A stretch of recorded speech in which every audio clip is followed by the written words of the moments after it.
Da-da-da-da-da. And it looks like we are ready to go. How's it going, everybody? Welcome back. Happy New Year to everyone. This is the Vereldium stream, episode 19. I am Bizarchus. I will be your dungeon master for today. Today is gonna be nuts. We have a all Kreibstere, which is crab people session today. And this is going to be as wild as you think it is. So I've decided to be as wild as I think I should be. But let me explain a little bit about what this session is. This is a homebrew 5th edition session. We use a lot of homebrew rules here, so don't at me. But we also open this up to the community. If you would like to join, you see our Discord link right above my head right here. You feel free to come on in. You can join us as playing either as the Vanguard, which are our PCs today, and you can play also as the Ravenous, who are going to be playing as the monsters who attack our PCs and create the obstacles.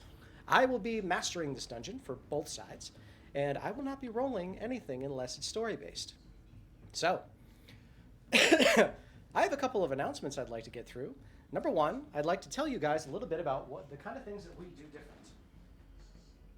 I know that you all have probably heard about inspiration. I do inspiration a little bit differently. These are tarot cards. Tarot cards are going to allow our players to do some pretty cool things. One of the things that they can do is they can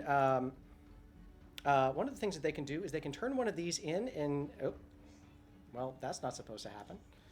One of the things that they can do is destroy the stream. But the other thing that they can do is they can turn these in and they can re-roll any dice whatsoever. What they can also do is they can gift this to another person and they can re-roll any dice themselves. Another thing is they can force me or the Ravenous to re-roll any dice that we've rolled. And also, you can tempt fate. You can say, I want to flip the card. You turn the card over, and whatever concept is on the other side of this card will affect the party at some point during that session. I will shuffle these up just a little bit, and as we get started, I would like for the chat to please take a look down in the bottom right-hand corner of your screen. You'll notice that there are trouble bubbles that are being accrued. These are channel points, and there's a lot of different things that you can get. Some of the things that you can get are wealth, supplies, powers. You can start adding a little bit more towards some community goals, like giving the party some more health potions that they can use, or teaching their magister, which is a spellcaster who learns all spells, a new spell that they can use once per session. You can also see that down in the bottom, healing yodel, where you can gift somebody a 1d4 of healing, so you can save them. You can gift them an inspiration card with a little bit of more expensive stuff, or you can release the archers, which allows for a single d20 roll. If it's over a certain number, it hits just the monsters. If it's under a certain number, it hits everybody. If it's a natural 1, it hits just our party. If it's a natural 20, it's a critical hit. In our episode 18, you all were invaluable in finishing out the final fight in Barrel Tor. There's something else I'd like to let you all know. As a wonderful end-of-year present, we had somebody very, very special from our community, Victory, NYC, who gifted us with something very, very special. Would you all like to see what it is? I had it cooking in this pot.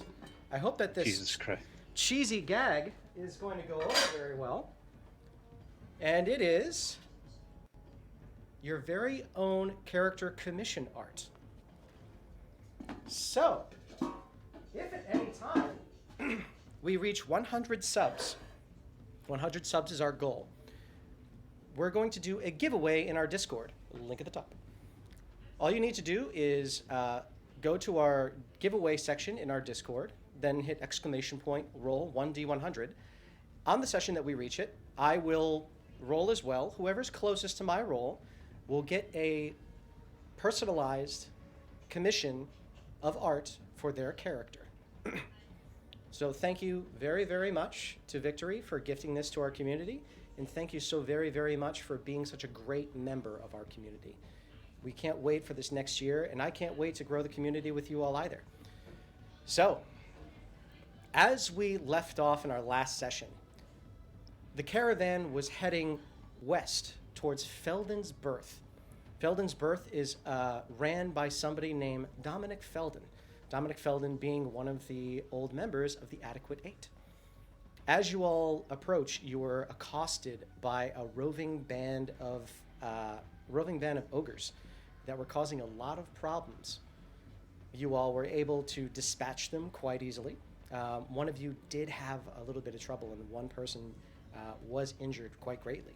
You also ran into an old fiend as one of the goblins from episode 3 came back as a noble samurai who was leading a group of other samurai goblins and big heavy hitters. But the party was too much for them once again. Unfortunately, he got away, and he may be coming back in future sessions. Who knows? But as you all continue on, you get to the exterior of Feldin's cairn. The Redeemer's cairn, Feldin's Berth. So, as this is happening, you all are seeing dozens, hundreds of Kreibstere, which are the crab folk, as they are on their migration. The caravan looks over, watches each of them as they go by, and head into Feldin's cairn. This is not the weirdest thing they've ever seen, but it's up there. So, as a few of them break off, they go towards the family fire, and they meet our caravan. May I please have our Kreibstere introduce yourselves?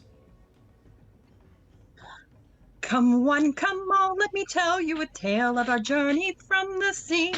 A giant beast chased us off, it was a huge crabtastrophe. Murrah, the colossal leader of our cast, led us this way. But somehow during all of this, our group was led astray. Oh, what a fateful day. Murrah wheeled his mighty anchor, such a strong crustacean. Back at home, his feats of strength made him quite the crab sensation. Now he has brought us to your lot, our piece of the migration. We're here to help and work with you, so start the celebration, a crustacean celebration. That was amazing. That was great. Oh, Well done. You absolutely get a card of inspiration for that.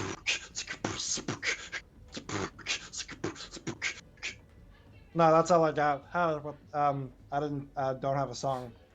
That's all. I just have that. Hi, I'm Homie. And Homie comes in with a beautiful beatbox. And I'm... And that is Cabaret singing a wonderful shanty as they all meet the party. friends, this is a Muro Helico, Paladin of Open Sea. This is part of our elite force of the migration. Good to know, good to know, good to know. This is going to be a tough one today. Hello, Murrow Heavy Crab. Heavy claw, comrade. Heavy claw, not a heavy crab. I am so sorry. Not fat shaming here. Come on, man. Come on. It's okay. It's okay. I'm not fat, I'm just big shell. No, we know. Thank you, homie, for keeping me solid. Wait. Oh, it's okay. It's you know, as a paladin of the open sea, he can kind of get a little foamy, but I kind of calm the raging waters within him when I can. Oh boy. Not as good as Cabaret can, but I do my best. Everybody needs a homie. Must resist smiting, homie. Save those smites, buddy. Save those smites. As you take a look at the other three behind you, you introduce them as well to the gobsmacked members of the caravan. Wait, never seen a bunch of crab people before? Okay, sorry. I'm very sorry. We've been in town. We've learned Clawman very recently. It's a dialect that we have. It's pretty much common, but it's spoken by crabs, so we call it Clawman. So basically, we tried to migrate, and there were some problems with that. But we've been in town trying to figure out what we can do. to really get more powerful and maybe get somebody to help us reclaim our ancestral migration path. Irma, introduce yourself. No, don't worry, they are friends. Irma Crab here. And I don't really know how I got here, but I can tell you the one thing that's gonna be consistent is this voice is gonna be inconsistent the whole time. Yeah, very good, very good. I can't stress enough how new we are to this language, and we've had a couple of teachers each. I do not know what you're talking about, comrade.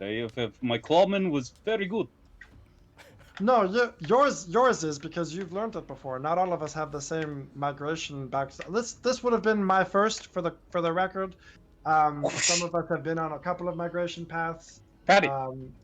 Maximum of 5, but 1 out of 5, and I Well- already messed it up, so Go. that's where I'm at. Homie. Patty would like to say something. Of course, Patty, please. Patty? I'm mic on. Now it is. Oh, hello. Well, Patty just says,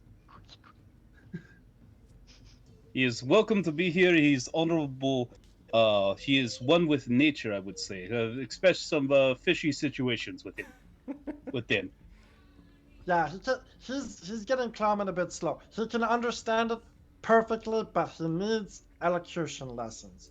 And do not worry, they love pastries. So if you want to be friend with Patty, give cake. Yes, I know, terrible. It's patty cake. Is Jean- Oh, is boy. He nods. Jean-Claude bigger. is Jean-Claude still with us, by the way? Uh, That Jean- hey, Strong and silent type. he is a sneaky one. Hello, I am Jean-Claude Van Clem. I migrate to teach others the way of the astral pinch. Oh man. It's a Oh boy. So yeah, that's pretty much. I think that's pretty much us. So yes, as, comrade. as everybody else is looking at you, you do see Galandon as he's coming up. It's wonderful to meet you, everybody. And he shakes each one of your claws. Says, "Anybody who's welcome, come on in." He sort of just lets you all go in. You meet everybody else that's there. And since everybody is first starting to get themselves into Feldin's cairn, they welcome you with open arms. And as you do so, you all head in to Feldin's Berth. Sorry, Feldin's Berth. So, as you look at this massive, sprawling city, you come to the very forefront, where you see this very famous bazaar in the very front. As you look through, there is every possible good service, craft, item that you could Crap. possibly think of. But it all comes at a cost. And that's what Feldin's Berth is known for. You can find whatever you want here, but it's pricey. So, as you get to the very front, you see a lot of your brethren still going in as they are being checked in one by one into Feldin's cairn. There are gate guards that are giving each one small pins that they place on their chest. And as they do so, it just sticks on. You can hear like a little, which sounds like it's kind of a suction cup. And as they do so, each one goes into the canal system and dives in and bubbles down. You can see their heads bobbing slowly up and down in the water as they continue to make their way northwest. But as they do, it looks like they're up for some shopping. So, as you all get to the very front of the gate, you have one person that is doing all of the gatekeeping. This person, hi there. Hi, are you also on the migration, or are you with different travelers? Yeah. Oh, sorry. I was just going to say. Yeah, you better take this one. Oh, no, it's all fine, homie. We are part of migration and caravan, kind of combination of both. Just trying to look for a pass through and what do you call it? Shelter. Well- Just as we are passing through. Sure, And, there and are items. dozens of different houses that are up for sale. We have. My accent is changing because of you, and that's going to be so difficult. I'm sorry, comrade. No, I'm not. What accent did I give this guy? Irish. Sorry. He's like, well, yeah, that we have plenty of housing that's around here that we can probably give you. It shouldn't be too much of an issue.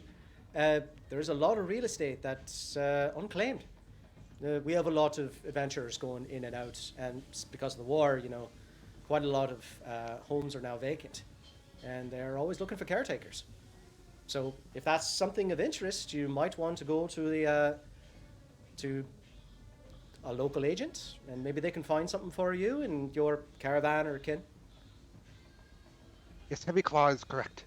We need shelter.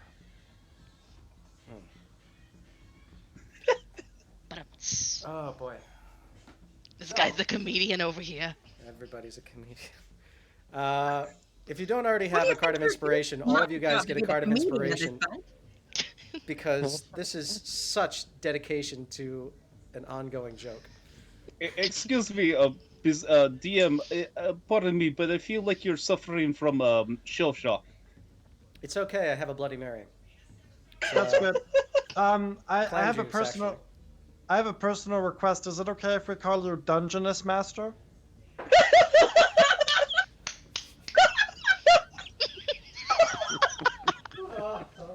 I waited till he was done sipping. Homie is obviously the king crab.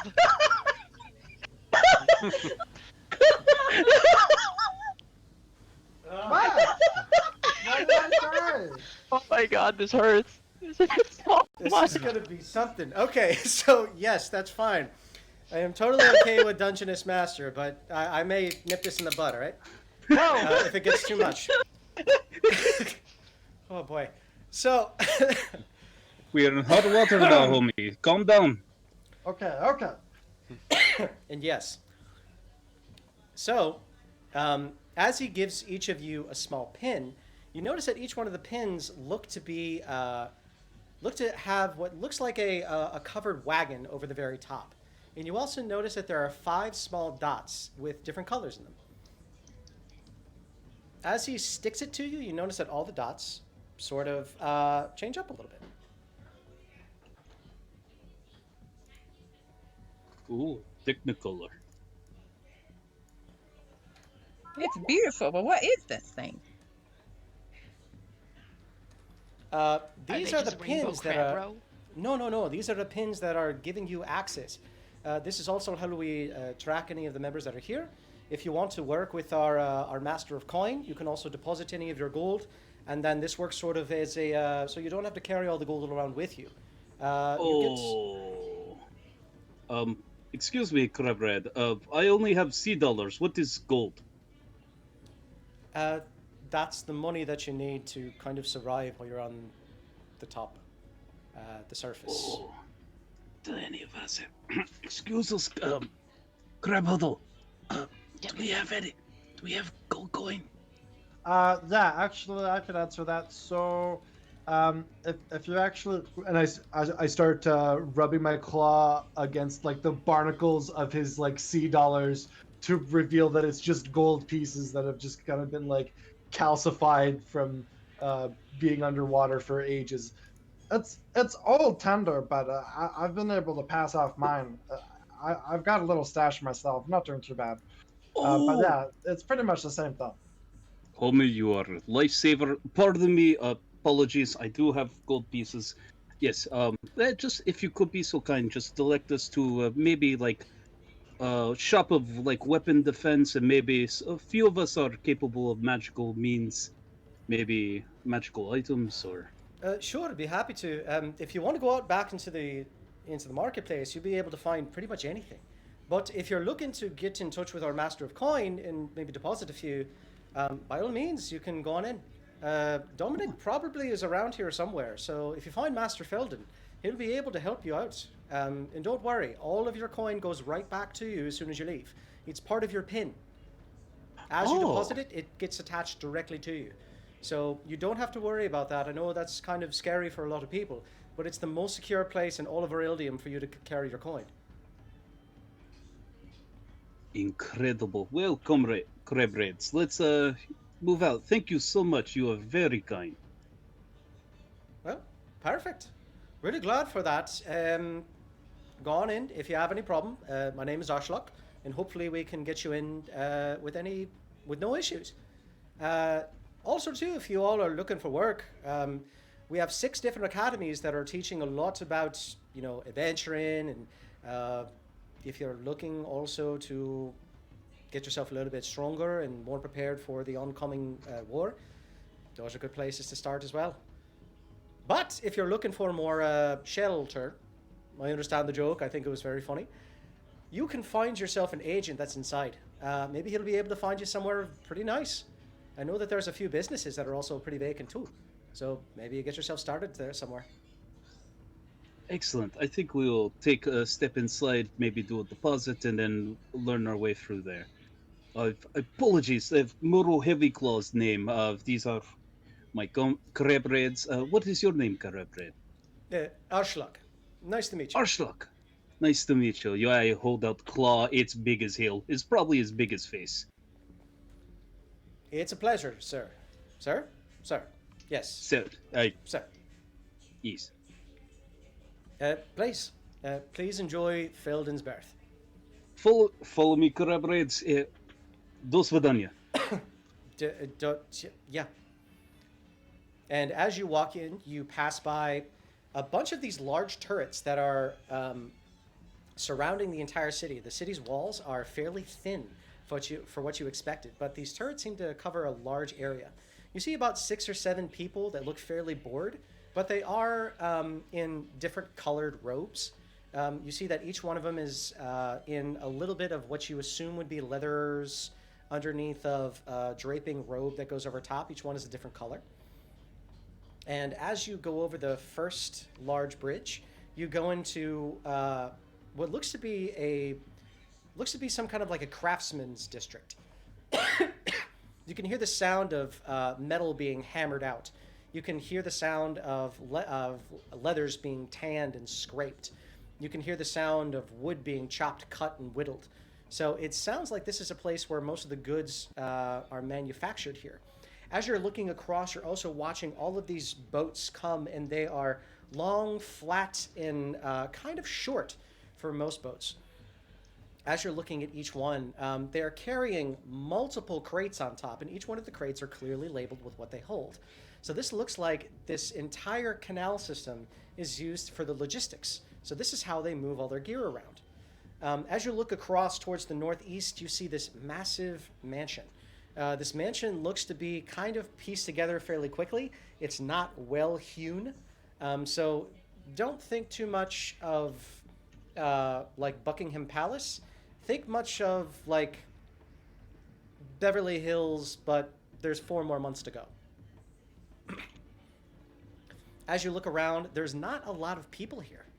In the fact that they're seeing so many people so quickly, you are seeing a lot of people come out, each one waving. And go ahead and I'll have everybody roll me an insight check or a perception check. Depending on what you roll, it's going to give you a different insight. You just pick which one you want to use. Don't I am worry. equally unskilled in both. I am equally very badly skilled at both. Okay. For anybody just joining us, neither do I. Charisma casters will download wisdom. So, as Caravan and Jean-Claude Van Clam look around this area of town, they notice that there's nobody here that seems out of shape. There is nobody here that seems like they couldn't hold themselves in a fight. And there is nobody here that is young. They notice that there are very, very few young people here. Most people are late 20s, if not much older.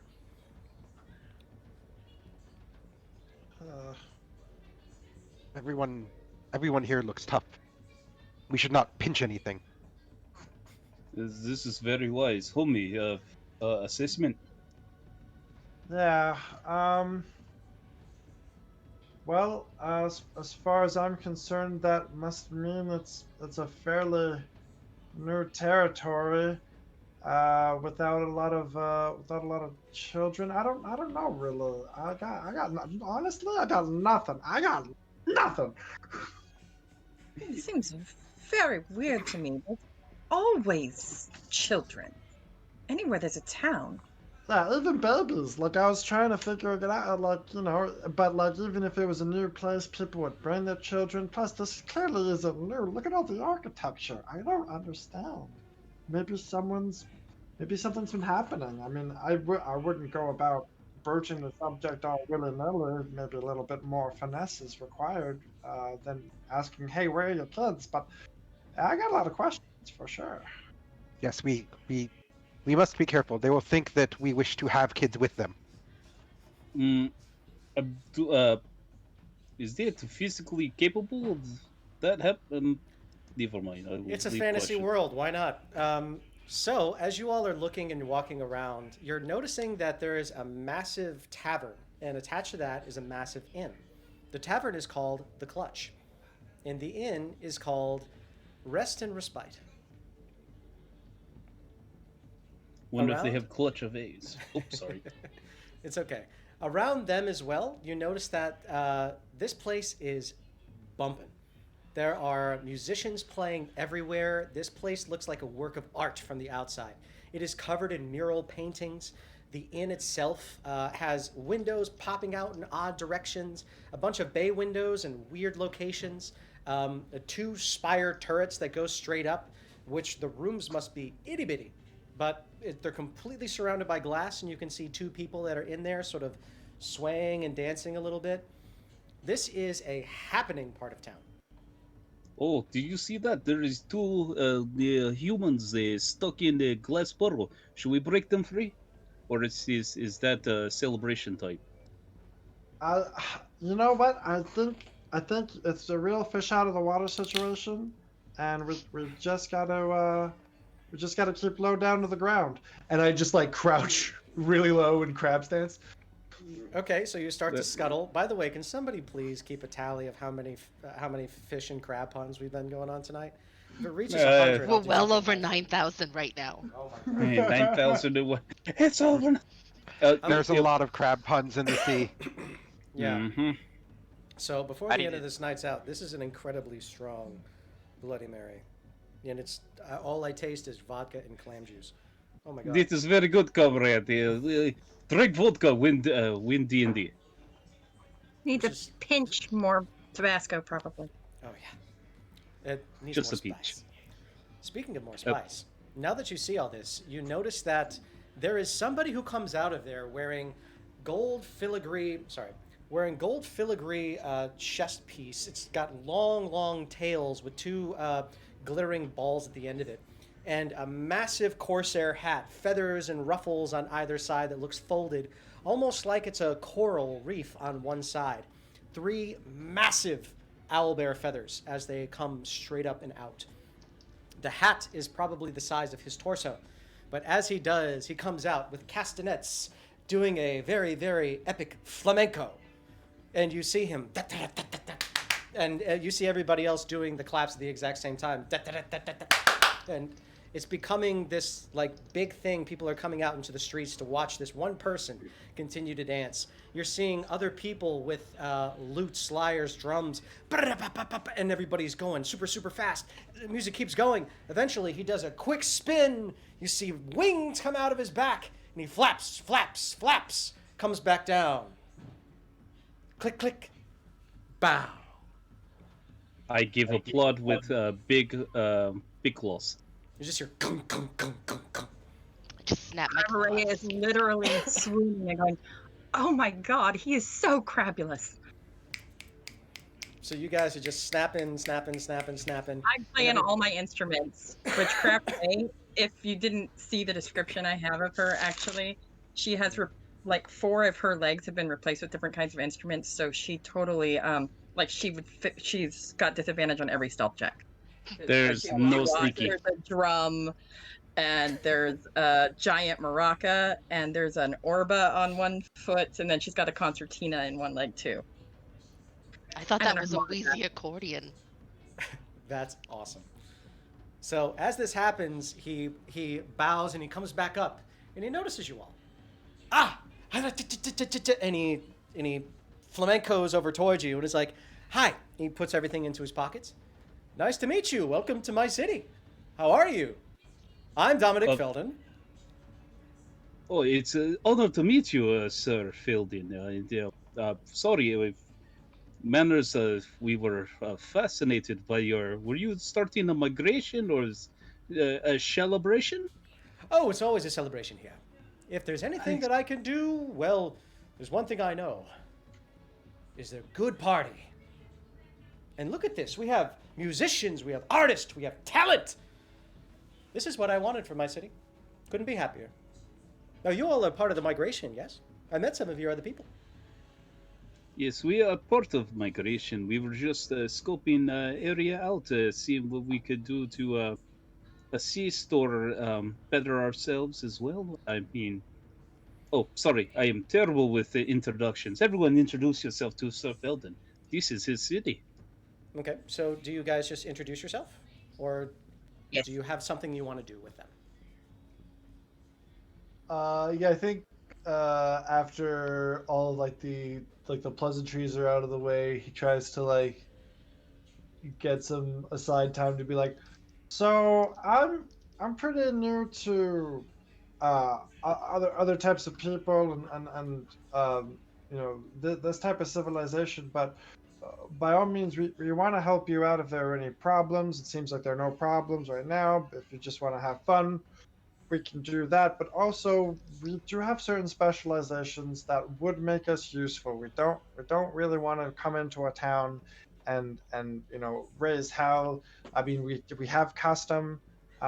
We want to be part of this wonderful place. Say no more, say no more. You had me at the first words you said. And also, Evil Emu, whose character this is based on, just gifted 15 subs. Thank you very much. So he says, "Never mind. It sounds like you all are looking for a little bit of work. Adventurers, right?"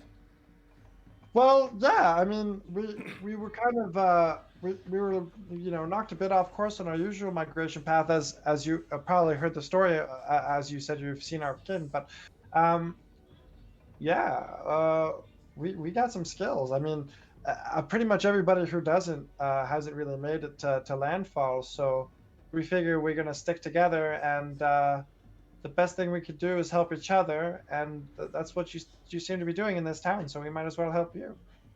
Never you mind, good sir. Sirs. People. Crab people. Kreibstere. Sorry. Crab reds.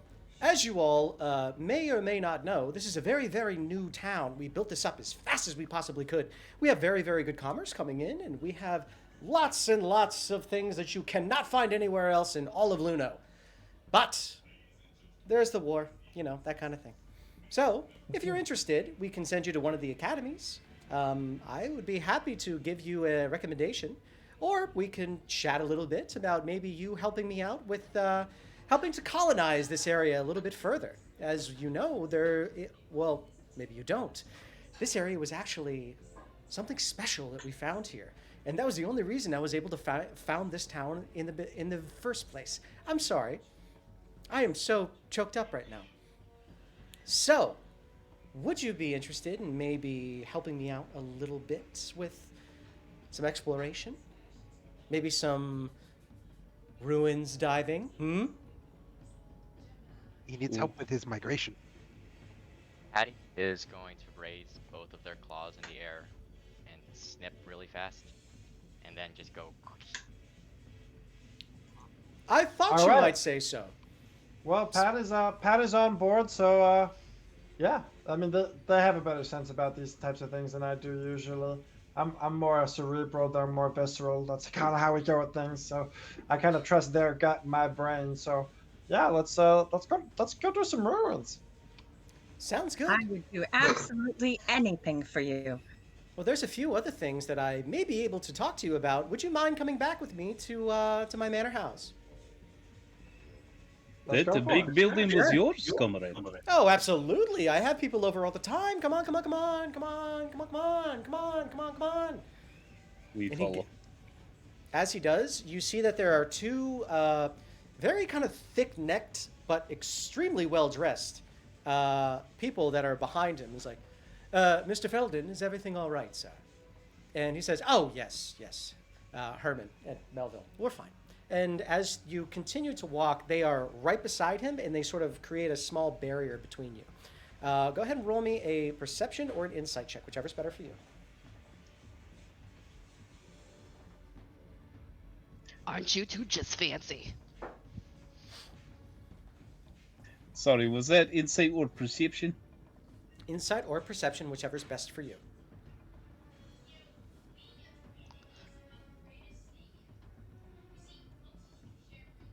Holy crap, it's a crabbercle. So, Patty's the only one that catches this. But as Patty looks at their hands, looks at their knuckles, and also looks at the way that they're built, these are not just fancy gentry. These are most likely protection. And as Patty looks a little bit closer, it looks like they are raring for a fight. Their knuckles are bright white. They will relay this information using their keen voice work. With a you get a little bit of a warning. Then as that happens, Dominic turns around and is like, no, I promise. They're just my protectors. You all are perfectly safe. You have my word. I give you my personal protection. As that happens, and as he says that, you all feel the pin on your chest start to get a little bit warmer. Am I being boiled? What happened? As you look down at the pin, you see that it's the picture of a very frilly-looking hat. Oh. Is you this what these changed. looked like before? No. This Before is they... quite fancy. Hello. Before they looked like a big... Sorry, Big. My wife took my tongs because she needs them for cooking. Sorry. You can't play pretend with these. I can't play pretend. No. I'm going to leave the cooking mitt back there just in case. Sorry, I was playing pretend too hard and I got in trouble. So, as you all are moving forward, you realize that these pins were once, they look like a caravan top. So they look like a covered wagon with 5 balls of light beneath them. Now they look like a hat with no lights underneath.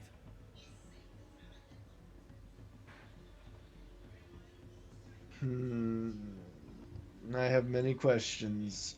What's going? What is this? Excuse me, Mr. Oh, Feldin. Sorry. What that means is that I give you my personal protection. It means that you can go wherever you wish.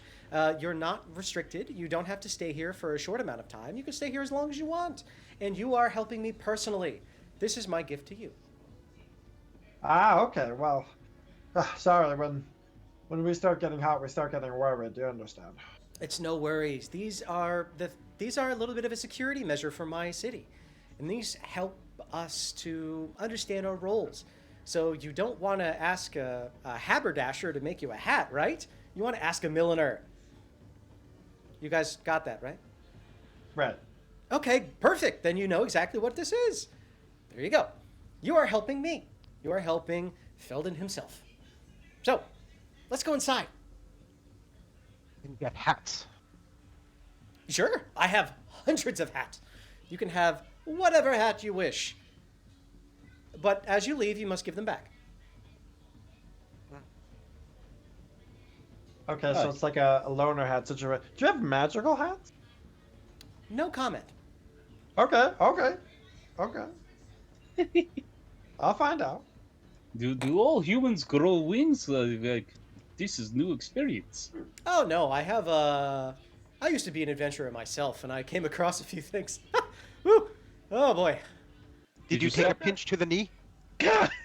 Oh, no, I'm fine. I could go on an adventure anytime that I want, but I have a city. Do you want a pinch to the knee? No, thank you. And immediately Look you over see at both Crabberay and shrug. immediately you see both the bodyguards turn Oh, around and man. their hands go in front of them, and they strike a pose. Hattie And- will imitate. Feldin stops and is like, guys, I think they just meant that in a nice way. Relax. But good Yeah, job. you never heard Good the job. phrase "a pinch to the knee"? If I say yes, will you come talk with me in private? I will do anything with you in private. Mm-hmm. A saucy crab. I like it. I didn't know this was going to be a group thing. Crabberay, I think this one likes you. This is a cast of crabs, that's for sure. This is the cast. Oh man, I'm sorry. I need another drink. So as you're. No one here is shellfish at all. That's why we all share. Mm-hmm. Yes, this is the crabbiumest way. Yes. It's a crabune. Oh. Here. I don't think I can facepalm hard enough today. So, as you're moving forward, I'm assuming to Feldin's mansion, unless you're staying away. Nope, we're I think going. we're going to follow him. Okay, so you Fully. follow in, and the moment that you do, you see a whole bunch of massive pieces of art. There are currently two different trios that are playing the same music, but in different schools of music. So one's playing all brass, the other's all strings, and it sounds gorgeous. And there's this big entry hall that's set up to look like it's ready to host a banquet at any time. Massive staircase up the front and dozens of doors all the way around. But you see that each one of them on the top floor has a large padlock on it. All the ones on the bottom, though, however, are all open doors. Open door policy, Mr. Feldin. Oh, of course. Anybody can come in here. This is a civic building. Only the few places up there are private to me. That's all. Of course. You gotta maintain some privacy, especially when it's your place. Absolutely. So, as new adventurers to town, I kind of have a couple of unique things that you all may be very suited for. Would you be so interested in hearing about them? Would you guys like interesting things? Absolutely. Absolutely. Sounds wonderful. I was hoping you would say that. So, I have a few things that are very, very unique to maybe your skill set, maybe your abilities. Right now, as you notice, not all of this water is actually fresh water. Some of it is salt water, which doesn't make a lot of sense. But I think it has to do with the large amount of crystals that we found underneath. So, I was wondering if you all would mind diving underground, seeing if you may be able to find some of the sources of this salt water. Because I believe that it's some kind of unnatural phenomenon. Because we're quite inland. There shouldn't be any salt water anywhere nearby. An underwater investigation for all of us who are crustacean. I love it. Also, okay, too, this is making. Oh, If- I- if you're interested, one of our shops has recently just become vacant, but nobody really knows why. And every time that we try to go in there, well, somebody comes out, but they seem strange after. Like they had their memory erased or something like that. And unfortunately, I've never had a group come and say that they're willing to check something out. So if this group would be willing, maybe you could go down and check it out for us? Okay, that's really compelling to me specifically. So it's just a matter of if anything is time sensitive, because that takes my vote 10 times out of 10. But if you want us to play to our strengths and go and have and submit to our life aquatic, we can do that too. But wait, there's more. Okay. One of the things that we actually found underneath of this town was a lot of ruins. And one of the ruins has a massive door in front of it. We've been working on it and we're just about ready to break ground on it. There's a little problem. Everyone gets really terrified when they start getting close to it. I'm not sure why. but they all mention that they hear something in their minds. I'm not too sure what your skills are, but maybe that's something that you could resist or go check out. You know? Yeah, Murrow's the bravest guy I know. If there's anybody who could get through that, it's probably you, bud. You are too kind, homie. I am bravest one of bunch, but yeah, we could. We will have crab deliberation and see which situation best suits our occupations.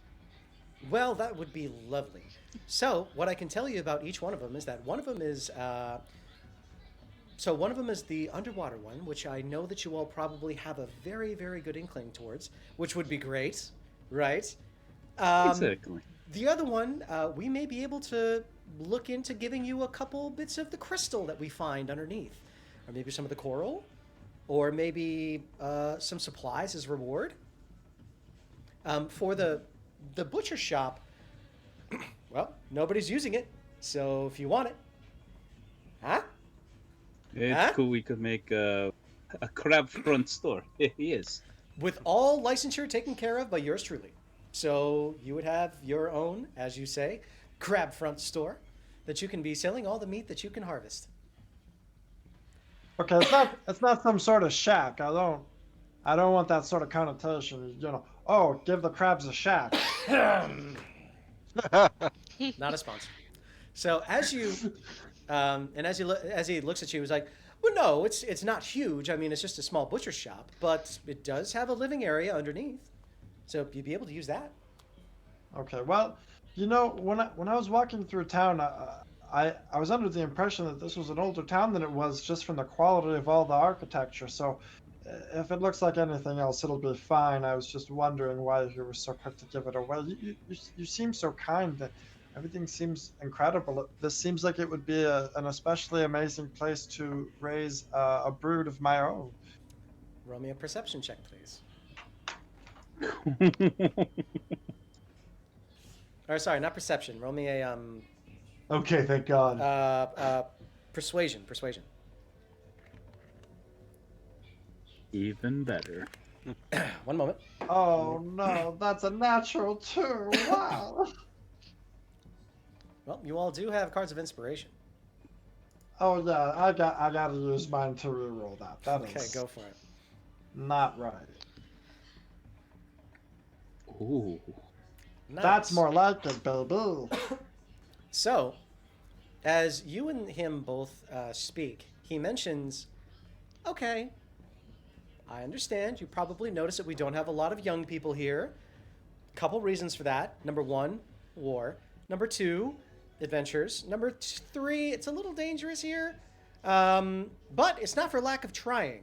We're just surprisingly not a place that a lot of people want to raise children, which I'm working on, I promise.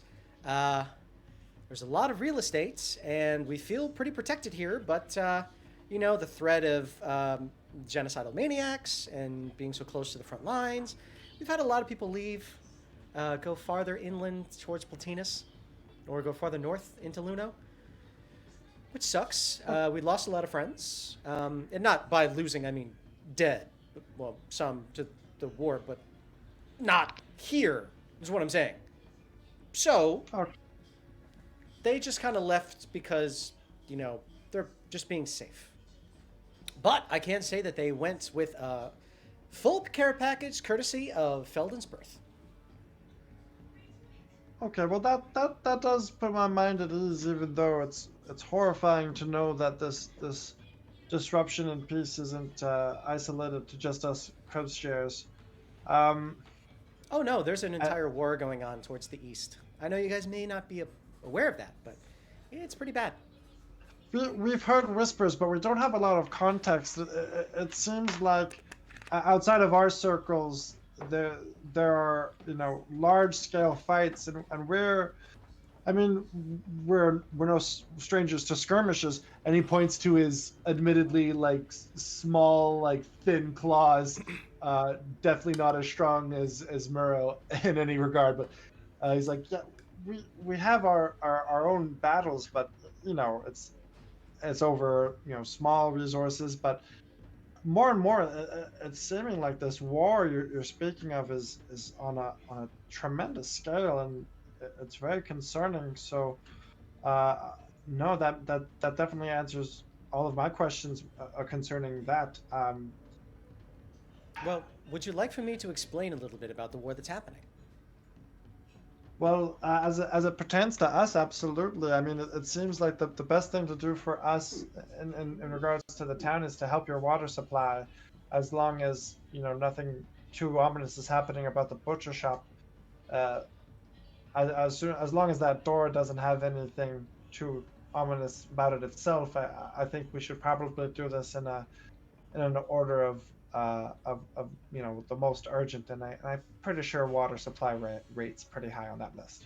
Well, it's not a problem. How about this? Go to one of the taverns in town. There are 20. And go ahead and have yourself a drink on me. All you have to do is just show them a little badge, and I'm sure that they're going to take care of you, no problem. Why don't you come back in a couple hours and you tell me exactly what you wish to do? Does that sound good? Yes, Domin- yes. Hey, Dominic, that all sounds right. absolutely fantastic. I'm in love with this place. Since we made the mainland, we've seen a couple of villages and met very special people, but nothing as special as this. So it warms my heart to know that we are welcome here. Stop it. Stop it. Stop. Okay. Can I recommend the gazebo? Gazebo? That's the name of the tavern. What kind that of creature is this gazebo? Before we get started down that rabbit hole, it's one of my favorite bars. It's the first one I ever built. I call it my crowning glory. First choice, best choice. Let's go. And yeah, I think homie just starts walking. After seeing someone say stop it so many times, he's kind of like, okay, he wants us to stop it. He's asked us to do something. Let's get it done. So he just starts beelining it in the direction, being like, so gazebo, just this way, gazebo. Gazebo works for me. Okay. Patty?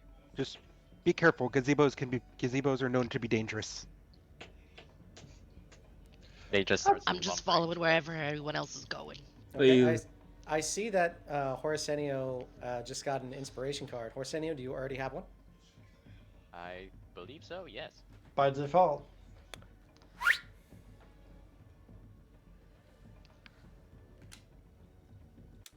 So, as you make your way towards the gazebo, you pass by in the northern section of town. You notice that everything that is here is made in a cylinder. So all of the buildings are round in structure. You notice that they all have these ionic columns that are going out either side, even though they are totally closed in. And everything is made to look like a gazebo here. There are two massive inns on either side of this beautiful fountain. One of them is called left Zebo. One of them is called right Zebo. This is confusing use of words, comrade. As that happens, you look out, and there is a single dwarf that is on a rocking chair with a corncob pipe, and his identical twin brother on the other side, also smoking a Rorschach pipe. And as they both look over, each one of them waves with the other hand. Is like, "Come on over! Shut up! Come on up! Stop copying me! Come on over!" Oh, Shell. Comrades, crab huddle. I have an idea. Yes. We go to the right Zebo, because then we won't be in the wrong Zebo. I love it. Let's do it. Sounds perfect to me. You guys get out of It's the huddle, and science. immediately you start seeing that both of the dwarves are now throwing furniture at each other. And you see a bunch of people coming out of the gazebo bar, which is close and behind you. Gonus is like, "Yeah, left! Yeah, right!" And it looks like this is a common sight for them to just throw furniture at each other, trying to get customers to come in. But now you clearly see behind you that the gazebo bar, which is a massive gazebo stacked on top of each other, so it's a multi-story gazebo. As you look at it, there is tiers and tiers and tiers of drinking happening. and each one of the tiers has a different band that's playing, but you can't hear any of the music. This is curious. Quite the. They are good about noise pollution, at least. Shall we go inside the right gazebo and traverse and conversate? Yeah, do you think it's like one of those silent dance parties? Yeah, I've never heard. How does that work?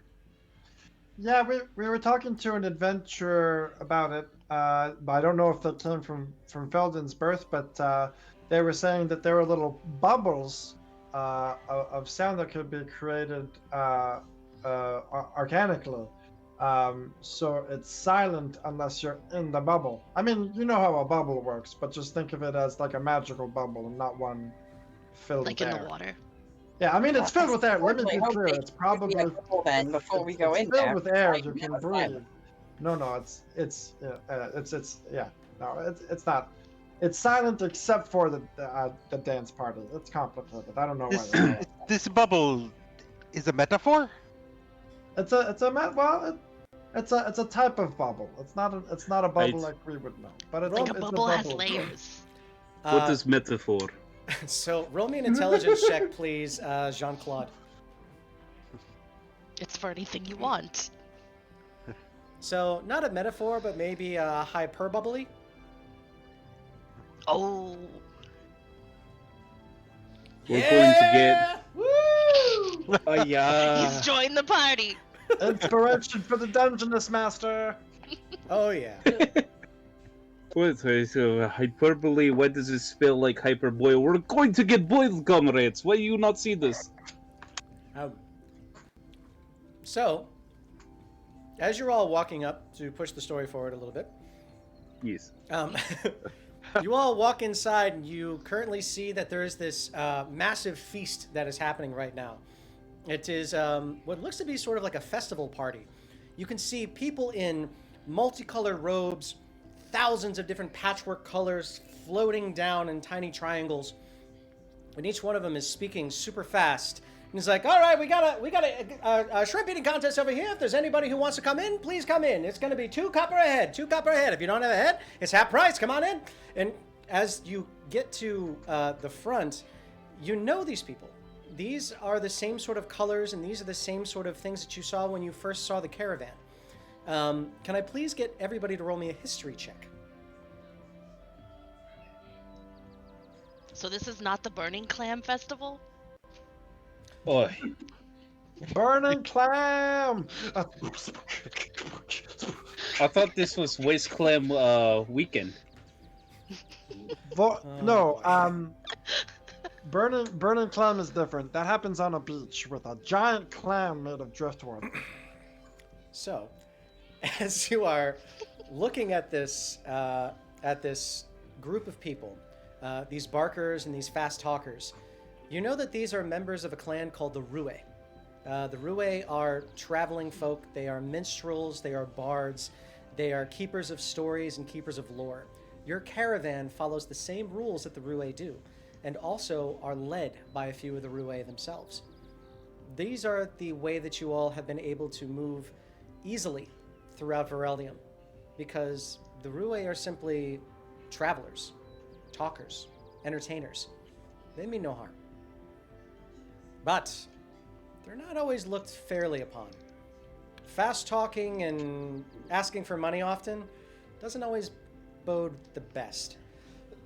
But because they look so busy, the bartender behind the bar, who you actually, who unfortunately doesn't look familiar to you, but is a tall elven man who is churning out drinks very, very quickly from a massive tap. Hello. What can I get for you? I lay down like one of the shiny gold pieces down and just say, Crabreads, mention what you would like to have as refreshments. I take care of them. How about if I get you something that I think you'll like? Sound good? Yes. Oh, and this one, and I point to Patty. If you have any pastries or cakes, this one likes the cake. Be happy to. Patty Thank Oh, you. immediately darts up. well, of course we can get you that. I'll make it myself if I can't find it. So, I see that you're with Feldin. Yes, sir. It's on me. Oh. He goes back and he starts messing with everything, and he brings up 3 large flagons. Each one of them is thick, and it's bright white as you're looking at it with a tall foam. And getting out in front of you is a shrimp-shaped cake, exactly like you were asking for. Keep hands and feet away from the attraction at all times. Ready, Patty? Is there a giant left claw and just parts the crowd and moves closer towards the cake before Okay. smashing their face into it? As that happens, you just see like a big spray of pink icing go into many directions as the claw leaves the face, totally clean. And just like that, it's gone. Well So, as you drink your delicious ale, it tastes Before of milk. we- Go ahead. Before we drink it, Patty is going to cast Shape Water on the drinks. And it's Patty's going to cause it to form into simple shapes and animate it so that each drink turns into a giant aquatic bubble and it floats towards each of their companions. So as you put on that little spectacle, you see other people. It's like, oh, hey, it's good. And you see that you're now drawing a bit of a crowd, and that is very entertaining. You weren't really getting any side eye from anybody coming in here, but the moment that you all started walking in, you saw great big smiles. It looks like everybody here is very friendly. And now that you're being very entertaining, they're even more friendly. I just wanted to say, as homie's bubble gets close to him, he uses his nautical telekinesis to like pop the bubble and make it cascade into a waterfall on top of him, Okay. like flash dance style. But he catches most of it, and he just goes. Okay, so you do that, and as that happens, you put up one of your legs and make it go straight up in the air as as a little light cantrip goes above you, and you have perfect downlighting now. And So- as all of this is happening, Crabberay is sitting there and stomping her foot that's the drum and drumming with everything. So you're going in time. Roll me a performance check to go in time with the band.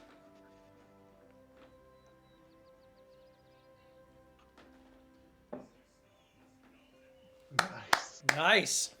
So as this is happening, people are dumbfounded at how amazing you are at playing all these at the same time. The musicians start, where the hell? And they start going in with you. You guys are going hard. And as that happened, the elven man's like, wow. And he starts pouring more drinks, and as he puts them all in front of you, he says, man, Feldin got some good ones. Welcome. we are, as most people would say, a rare catch. That's a good one. I'm going to write that down. So, what sort of jobs did he give you?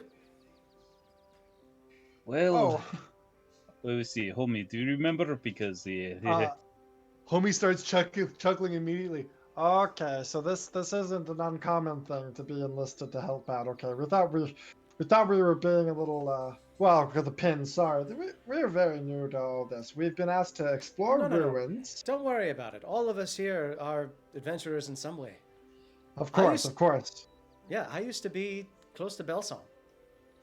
No, everyone here seems rather capable. No, it's true. It's just a bit to take on my bearings. You're very gracious, but I think we're dealing with underwater ruins for salt water. We're dealing with a butcher shop that has been vacant. I don't know if you're aware, but anyone who goes in solo kind of loses their memory. So That's we're very kind true. I was a part of that first one. Yeah. oh, Okay, we're definitely looking to kind of get involved with that because as we're new to town, and I think I speak for all of us because we're a little bit telepathic, but I think I course. speak for all of us when I say that we like it here. So if we can solve that that particular puzzle and get a base of operations, then we might have a new crab shack in town. You know what? I Let's think see if we can help. Let's see if we can help you with that. I know that most of the places around here only go for about 5,000. Is that affordable for you all? I mean, depending on how much the jobs pay, we might as well line that up last. And I think Feldin might have something lined up for us to take care of that, and hopefully, with the things that we recover from our adventures, we'll be able to make quite an economy for ourselves, an economy, if you will. Oh my goodness, the puns. But now I remembered of missions. The door. The door? What about door? Oh yeah, door. The third mission is a door that seems to impose a great fear on anyone who tries to get close to it. So those are the three things we've been asked for. Oh, the And I spooky think, staircase. Yeah, a lot of people have been talking about that. I think we might do that in the respective order presented. That seems to be the most logical way to put it. I mean, Dominic's not a stupid person. I think he laid out all those options in sequence very intentionally. So I think that's what we're going to try to knock them out. And I'm up for I look to the crowd vote. I'm up for suggestions otherwise, but I'm pretty sure we have one mind when it comes to get wet, get spooky, and get that door open. He's not a stupid person at all. He's very forgetful though. Very forgetful. It depends on what time of day you catch him. Well, That's good to know. personally, I can understand definitely that. think we should do the underwater, because we'd be leaving him in quite the pinch if he had to find someone else that was willing to swim, and it wasn't us. Sure. Do Not what you're to good at. mention salt water. I mean, I always love the taste of fresh, but just a little taste of home wouldn't be too bad either. I could go for a crab dip. We don't want the town to become too salty. Yeah, I definitely. That sounds think wonderful. swim. You guys are awesome.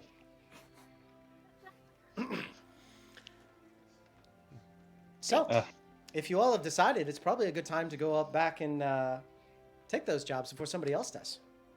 Oh, this is sounds true. perfect. Patty will do it for cake. Patty says For the do cake. for the cake. There's always plenty of cake. Come on back anytime. Also, I was looking at that shrimp, and we're probably going to get into it today, so I shouldn't gorge myself. But I'm not going to say I'm a competitive eater. But if there was ever a shrimp eating contest on a day where I didn't have to do something potentially life endangering, I can eat a whole lot of shrimp. Oh, Do you want to give it a try? comrade. The Roue have plenty, and so does my wife. Actually, she just brought me this. You know what? There was not You plan know in what? this, by the way. We will get the job done, and we will come right back here to celebrate. And you know what? You won't want to charge us, so we'll just have to give you a little gift then. Hold on, comrade. They are having competition. I mean, I would like to demonstrate. I don't know. This John, Irma, would any of you, maybe even Patty, like to demonstrate our capabilities of the crib? Well, you know what? I haven't eaten all day. You know what? I could use the energy. Go on up. I'm sure that the Roue wouldn't mind a few ringers.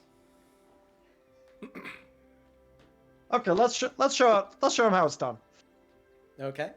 So as you start climbing, you go up to the second level, and everybody starts looking, and they're like, "Oh, are they going up? Are they going up? Are they going up?" And you start getting up to the third level.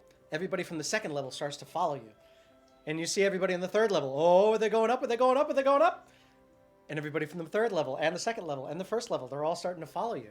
As you get to the very top, you see tables and tables full of cooked shrimp. And as you look around, you see the Roue, and they watch you and all 6 of you coming into this room at the same time.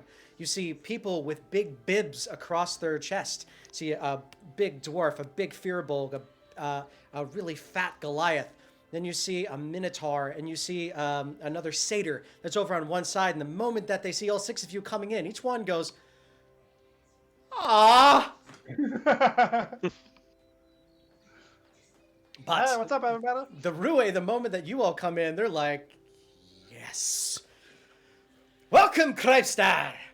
Come on in. I suppose that you all are going to be enjoying this delicious contest. Is that correct?" Yeah, I mean, that's why we're here. Patty Well, nods. wonderful. My name is Viol. I really hope that I can bring you guys in. There's a little bit of an entrance fee. It's only 1 gold per person. 1 gold per person. You can eat as much as you need to, as much as you want. And you can get anything that your little heart desires, as long as it's shrimp. Are you okay with that? Just 1 gold and only. Crab. After you, Crabbery. Well, I'm just immediately going to pull out a gold and just throw it in his direction. Count me in. Okay. Lightning fast. He poof, and catches it right out of the air. And as that happens, you're like, that was fast. And he's like, oh, awesome. That's 1. How about the rest of you? Come on. And he starts. Homie- twirling You his guys go balls. on ahead. I'm allergic to shellfish. Homie mage hands his gold piece over. Okay. Jean-Claude will hand one over too. Patty does the same, and as Patty sits down, smashes both claws onto the table and growls silently. You see a mountain of shrimp just and slam. A couple of it falls over.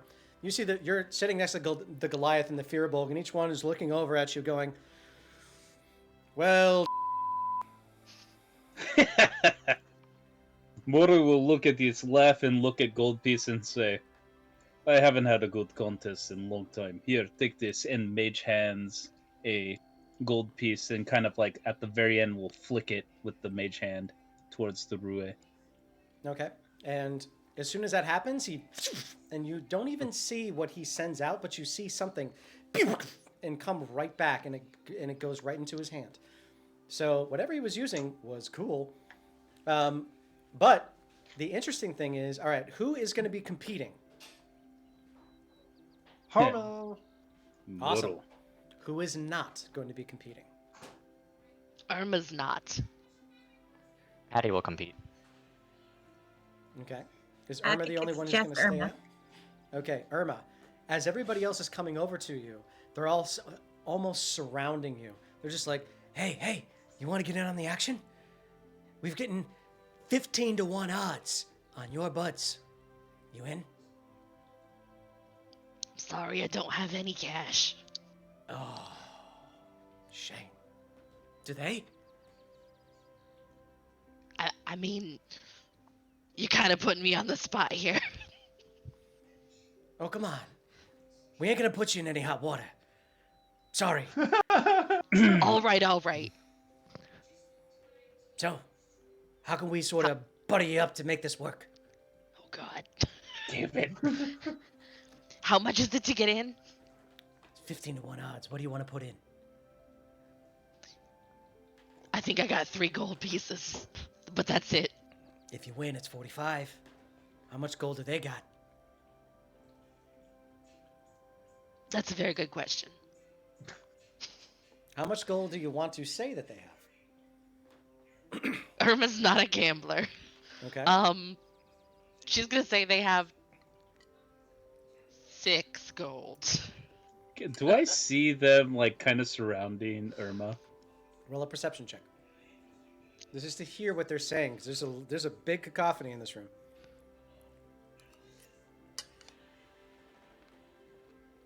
Whoops, that was not the right roll. It's not. Oh, by the way, Jean-Claude got a card of inspiration back a while ago. Oh, did he? He did. Jean-Claude, are you gonna roll? You have to turn that one over, actually. Okay. Jean-Claude, are you a spellcaster? No. Do you have any expendable? Oh, never mind. It doesn't matter. Okay. I've rolled a 10. Okay. You can see them. You can hear nothing. Be friendly, Irma. I'm very friendly. And Roll- I'm gonna... Roll me an insight Maybe. check, please. Okay. I'm doing something, but I've never played this character before. Okay, so you rolled a 6 for insight. As he shouts over, after this guy asks how much money they have, he's like, be friendly. He must mean you should be betting. The world's first warlock that doesn't like betting. Or maybe it's just because you've gotten burned with your pack. No, it's because the player doesn't quite understand what's going on. Oh, it's 15 to 1 odds. So if one of our party eats the most shrimp, you triple whatever you put in. You multiply it by 15. 400 gold. No, you multiply it by 15. Oh, And you all love of you 15 have to to 1. Okay, yeah. And all of Oh, you but have to all win. of us have to. Okay, so that's the clarification point. So out of character, would I know how much gold we have? Nope. How much do you want to put them in the hole? Gonna put him in the hole for 10 gold. Okay, so 10 gold total. If you win, you get 150 gold. Just If you think lose, that- you get nothing. I'm glad And- to learn we're not all competing against each other, though. It would feel like crabs in a bucket. Yeah, I've learned that. And this is the results of trying to pit my players against each other. So as everybody gets started, you hear the roue. All right, everybody, my gluttons, my fatsos, my skinny people that don't make sense. Everybody get ready. Eat! I need for everybody to please roll me a Constitution saving throw. Your DC is 10. Oh, and yes, here we go. Ooh, Sean finds out they're allergic to shellfish. Jean-Claude, you rolled a 9. You would fail. Oh no. Oh. But I do have the 1 card of inspiration, right? You do. Yeah, you do. All right. Hey! Natural 20. Nice. So as that happens, you are going to get advantage on your next roll because you and you just all of you guys are and just launching all of this stuff down, but everybody else is keeping pace. I need another Constitution saving throw as the eating contest goes in full force. Excuse me. There's a flurry of eating. Oh, puta! For anybody who doesn't know what that means in Spanish. Whoops! Lo siento, comrades. Totally fine. Okay. So as you guys are munching and eating and munching and eating and munching and eating, Keraton, Nub Muffins, you both fail. What do you want to do? Do you want to use your card or do you want to just call it? At this point, as the noble leader that I am, I go, "This is very good ship," and knock over. And I literally just pull out my instruments and do like the sound. Okay. So as the rest of that happens, you hear the entirety of the right half of the room go, "Yeah!" and the other one go, "Ah! Dang it." So the rest of you are still eating and still eating and still eating. Go ahead and roll me another Constitution saving throw. This time your DC is 15. Save. Fail. My God, Patty. Patty, All right, I think we're missing one more. Are we? No, because that was 2 fails Pretty and good. Irma abstained. So it should be 3.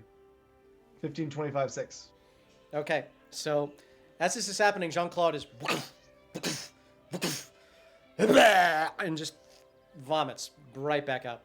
It's disgusting. But the rest of you are going strong. And as that happens, you hear another big, "Yeah!" Oh, man. Sorry, my throat. Now, it's the home stretch. This is the last little bit. You see a bunch of other people. The dwarf is already knocked out. The Firbolg is gone. The Goliath and the Satyr are the only ones that are left. Go ahead and roll me the last Constitution saving throw. Your DC is 20. Homie, don't play that. Homie, don't Yes! play that. As Homie is just going, he's staring the satyr in the face, and the satyr's looking over as his belly gets bigger and bigger and bigger and bigger, and he's blah, and it gets very gross. But Oh, Homie, you won the shrimp eating contest. oh, I as said that I hap- didn't want to overdo it. I said I didn't. Oh, okay. Wait. No, it's staying down. Oh, I don't.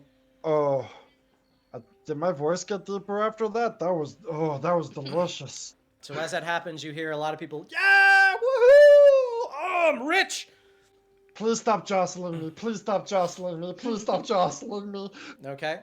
But after that finishes, you see the Rue come over and it's like, and we have a winner, the Kreibstere with the endless stomach. All right, would you like to see what you win? You win this fancy shrimp bib.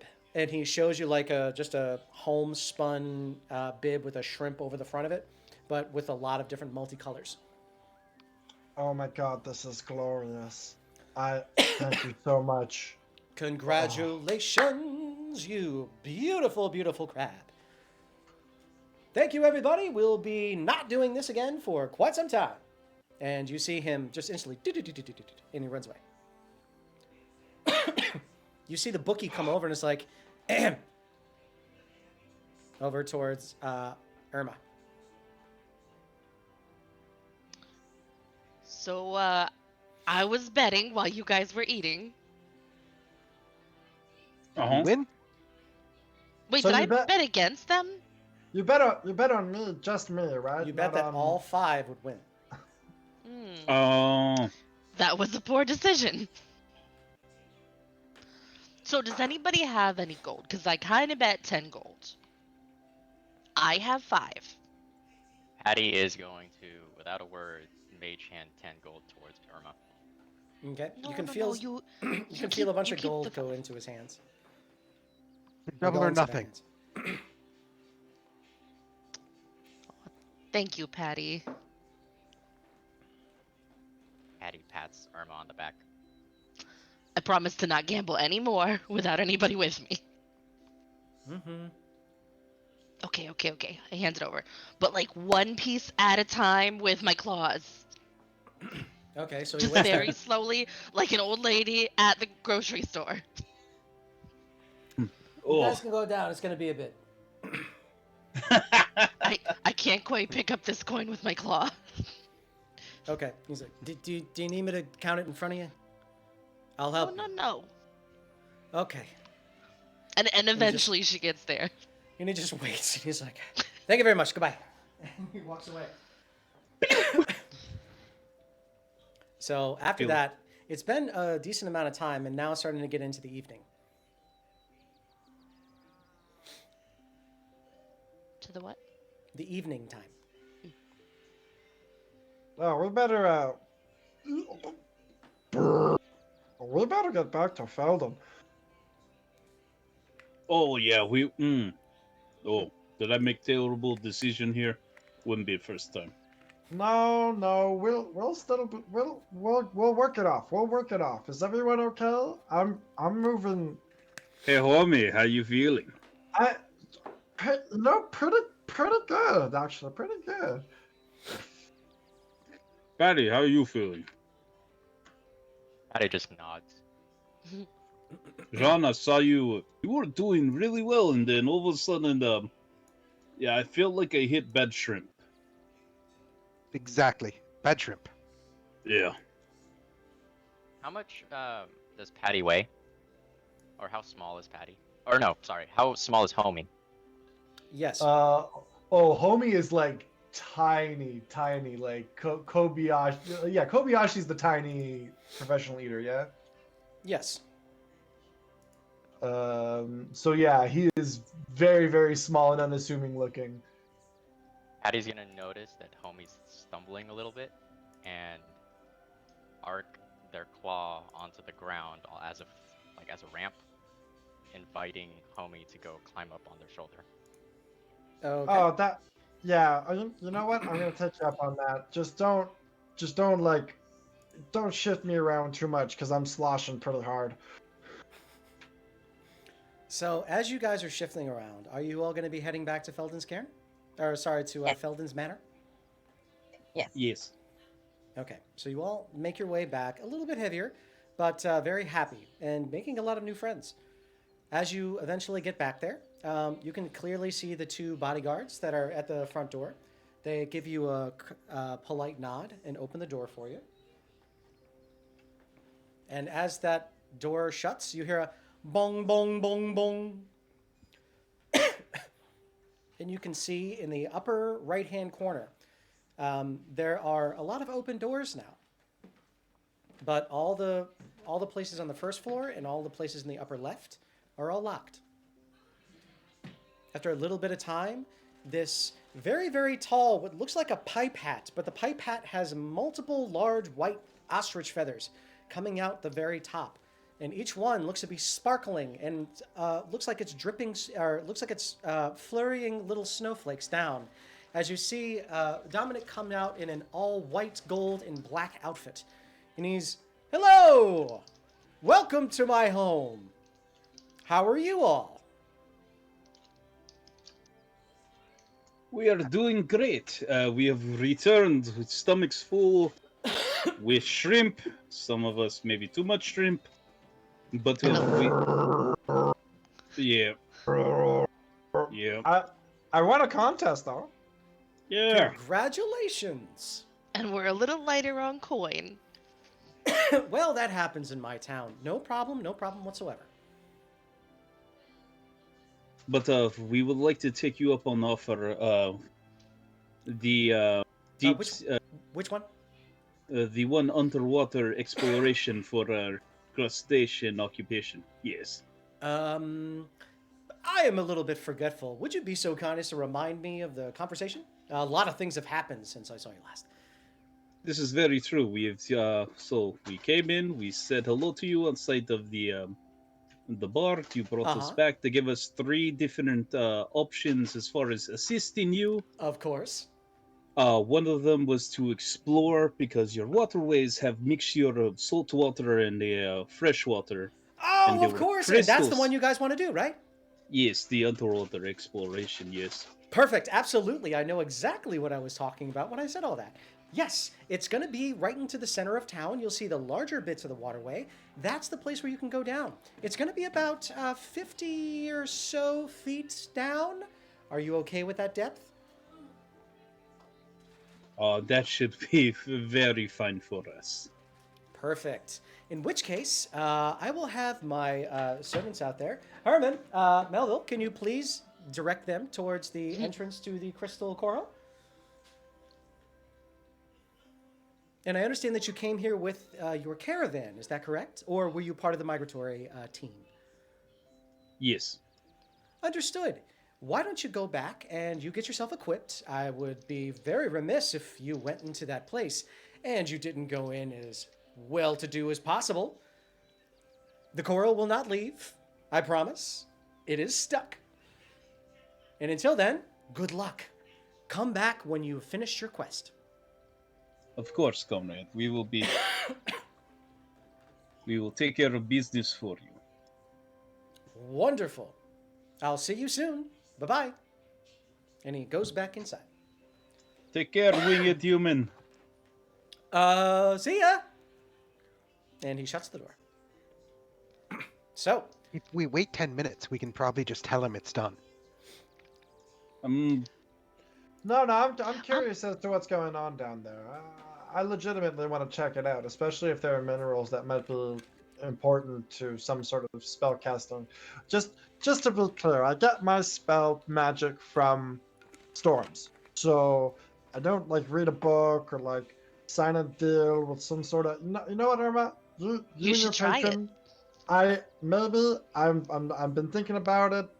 Kind of seems like it might be an amazing deal, but for right now, my magic comes from, storms and oceans and waters, and minerals are probably part of that. So I'm kind of interested to see what we can get in there in the arcanic, neighborhood, especially if it's so, if it showed up, surprised, unexpectedly. I want to kind of get to the bottom of that mystery. Yeah, but I'm a little concerned about this guy because he doesn't seem like he has the best memory, and I'm afraid that once we do it and come back, he won't remember a thing. So we might want to have him sign a contract. That's not the worst idea. Have we left, or are we just kind of like huddling, or? Kind of huddling. Okay. Wow, thank So you very we much, turn. Thaddeus. I appreciate that. We turn ahead. back. It's like, oh, okay, yeah. Any documentation for the quest, and we'll make sure to fill it out. Not to say that you won't follow your word. It would just be great to have the documentation so we know exactly what's expected of us in a mission and what Okay, we get. he comes down and he's like, upon "Oh, of completion." course, I'm so sorry. Contract. Oh my goodness, can't believe I forgot that. I'm so silly. This is my silly face. I'm so sorry. Contract, Dominic Feldin, will get you, and this, and then the Caravan will do we went and sign here. Yes. Representative, please. Scribble, Murrow, Heavy Claw, camaraderie of Crab Migration, ... Thank you very much, witness. And you see Melville. Thank you. Perfect. Hang on. And he does like a little magic trick, and you see a perfect copy appear on the other hand. This is for you. Don't take that down with you, though, because that's not waterproof. But this will be for me, and we'll be good. Good? Everybody? Good? Good? Yes? I hand this to a smarter person than myself. Huh? I mean, that's the first time that I've seen somebody sign a contract at a warlock suggestion with no questions. Oh, no. I can't do that, but I have friend who has done that before, but it's not that kind of thing. I'm not, Yeah, no. Usually people push back a little bit more because the warlock thing, Yeah, They wrote the contract. We saw them write the contract. I mean, we can all read Clawman. He wrote what he said, and he said what he said before, and then he wrote what he said before. Exactly. You can So give we're it to good. anybody else. It's just, you do the job, I pay you. That's it. Cool. Okay. So we'll redetermine conditions as we go back to Caravan. Sounds good. I'll see you guys soon. Take Feldin care. out. Oh, right, See- Feldin. His name's not Winged Human. Bye, Feldin. And he And you know what? pieces out. One more thing, Dominic. I know it's my name, but consider all of us your homie. Gotcha.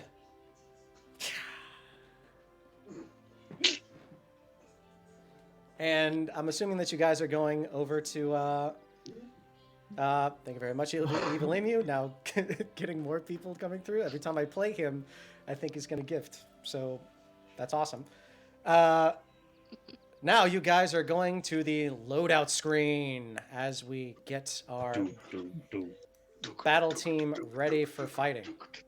Battle Korea operational.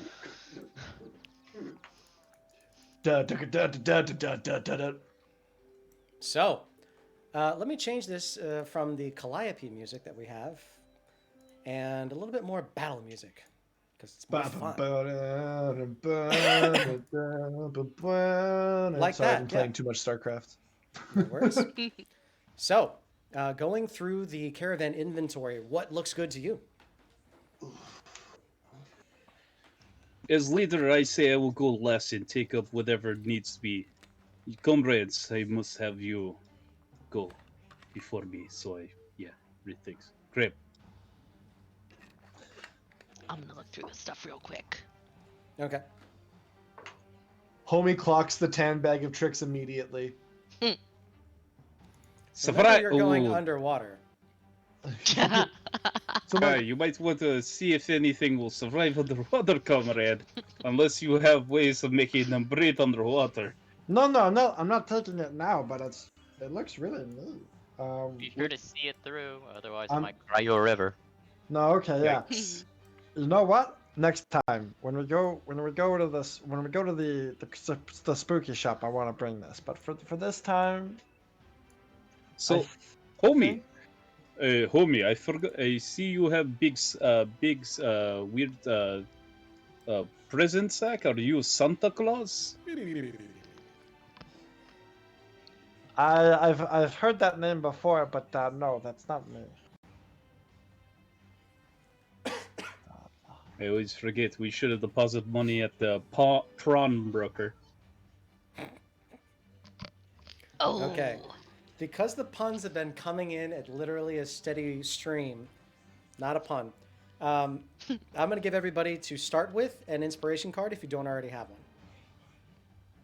Because, good Whoa. God, this is the dad jokes that have come out of this. Could, man. It's a crab catastrophe, I know. We've been cooking it up for a while now. This It's joke has come a to lot a of boil. legs. But it has been absolutely crab-debating. So how do you want to equip yourselves? We have He to was we not have to prepared end for this. this awesome we have lunch to- at all. Oh God. We have to end the stream at 10, please. We can stop anytime, I swear. No, we have to stop at 10. I literally just said. Yes, Dungeness Master. We'll do as you tell us. I don't even know if I can wear any rings. I have claws. Yes, you can wear rings. Anything that you have is wearable. I'm not going to say that you can't play because you have the wrong appendage. It's a fantasy Put it world. on the I made tip of your crab claw. people. It's a real Not being thing. able to play because I have the wrong appendage kept me out of this game for so long. Oh God. Oh. It's alright, what's in the inventory? Speaking of which, stay tuned for Keymasters, where we have other people DM and I play as a player, so that you all can enjoy being a DM with your friends without the pressure. Yes. Okay, so let's go ahead. I'm going to start with Patty. Patty, what sort of equipment from the Caravan inventory do you want to take with you on this fight? Patty will take 1 potion of healing. And Sorry, Let's see. everybody. so 1 potion of healing, 1 booming gel, and is anyone looking at the ring or cloak of protection by any chance? No. No? Not really Clawrad. Okay, well, just to be safe, in case someone does want to look at it, Patty will also take 1 piece of chainmail. Okay, you do so. So, if the ring and cloak of protection are still up for grabs after everyone is gone, Patty will take 1 of them. Okay. So I'm gonna Hom- take a bag of. Oh, Thank you. Go ahead. So Irma, you go next. We'll go counter. I'm gonna take a bag of gentle repose, Okay. just for holding things. I didn't have a plan much after that, so I might have to come back. Got it. Okay, so we're gonna go back around to you, but don't let me forget before I put you into the next map. Okay. Murrow Heavyclaw, you're up. Myrtle will look around and say, "Hey, take a look! I found a weird shield. It kind of looks like Clem, but it's named Cheryl." I will take the animated shield if no one else has any qualms. Please go ahead. I will also look at a big, heavy thing. Looks like a shell cracker, maybe a thunderous ball, but it has a big thing that says "Do not touch" with incursion at the bottom. And I say, "Who is this?" I will grab thunderous ball. Okay, you grab the Sunderous Maul. And I will also, last thing, I think I will just take the winged boots if no one else was looking. I will take winged boots. Okay. Kind of weird, but let's see what happens. So Murrow, just another reminder: you are going underwater. Oh, right, we're swimming. Never mind. I do not take. No worries. I'm here to master the dungeon. I'll be on your side as well as everyone else. I'll help.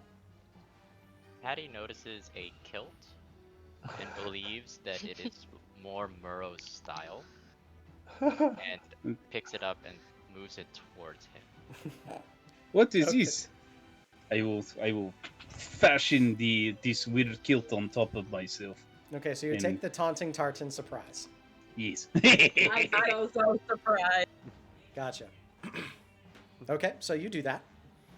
You grab that, and are you okay with what you have equipped? That's it for Muro. Crabberay, it's now your turn. All right. Well, I mean, if people don't mind, Crabaway would probably take one of the things protection, since as a bard, the AC is not too incredibly high. Yeah, agreed. All right, then Crabaway would take the cloak because it's fabulous and things should be fabulous.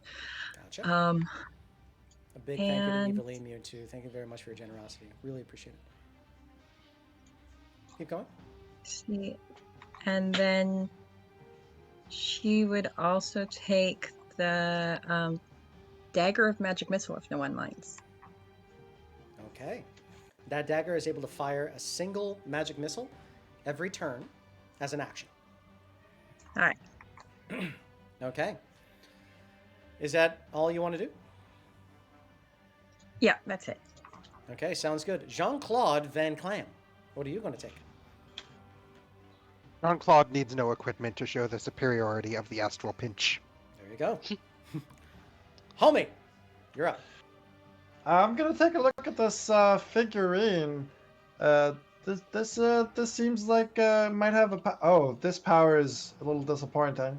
What's this all about? Which one did you find? The figurine of disappointing power, plants, Not plants, pants. pants. P-A-N-T-S. Oh, pants. All that it is a pair of pants that follow you. That's it. Throwing it. That's Okay. all I want. That's all I want. You got it. Okay, you take the figurine of disappointing power. Okay, we're going to go back around. Patty, do you feel you're well equipped? And no one took it. Patty will take a ring of protection Ring of protection. in addition to a ring of illumination. Okay. Make sure that you have enough attunement slots after you do so, okay? Sure thing. Okay, Irma, Can you remind me what the cloak of bat does? the Cloak of the Bat, when you are in a shadowed place, you can turn into a bat and start to fly. Oh, that seems entirely useless does right some, now. It does some other stuff, which I don't really know because I'd have to be looking at it. I'm sorry, there's thousands of magic items. That's okay. Advantage on death stealth checks in an area of dim light or darkness. Thank and you. That's it. what I was thinking. You got it. I think in that case, I would just like to grab the scimitar +1. Did anyone take the ring of illumination? Mm-hmm. Okay.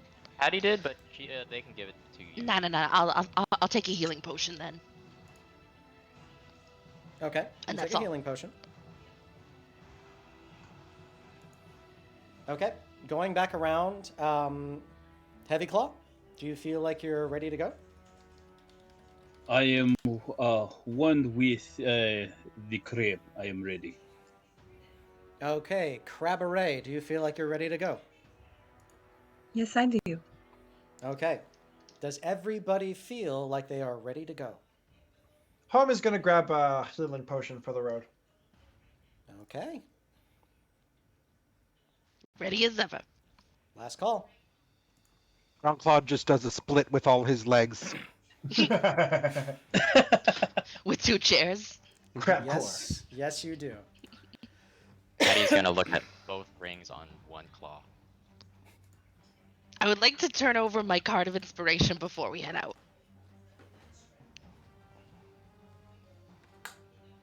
Okay. What are the items you currently have equipped? I have. Where is it? A scimitar +1, 3 daggers, leather armor, and a sickle. Roll me a d4.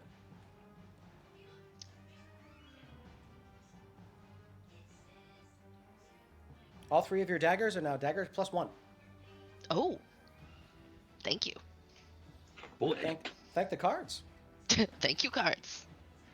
Okay. Jean-Claude. How many key points do you have? Jean-Claude has, I believe, 5 key points. Yes. You have 3. Unfortunately, you got a bad card.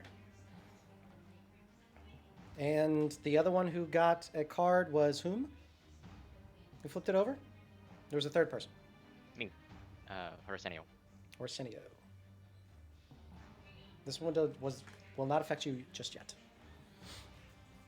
Okay. All right. So that is that. Give me just a second. I am going to copy, and then we are going to get to the fight. Are you all ready? Grip. Grip.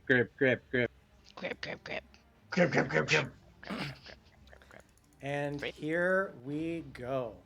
So as you all dive down deep, you get into this massive crystalline cavern where all of this beautiful, beautiful, beautiful coral is being grown underneath the actual city. And as you look underneath, it looks like they did some kind of an exploration down here. As you can see a little bit of wood that is placed in. It looks like something has been done.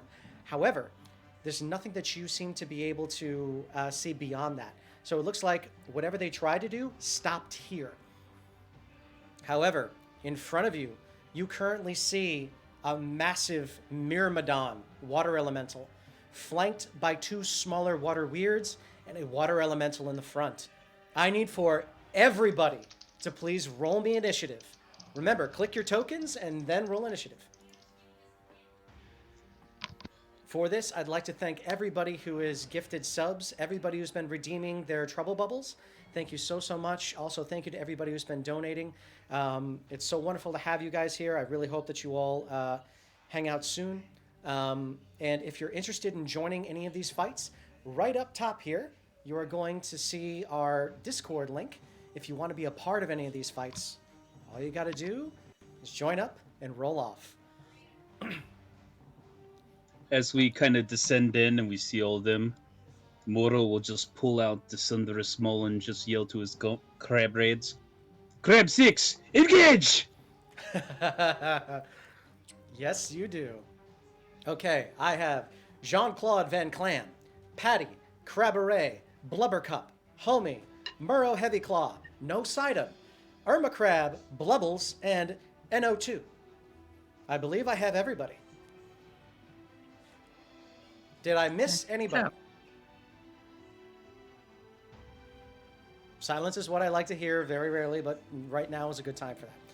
Let me just adjust my bib as I get ready to run this fight. So, let me reorganize.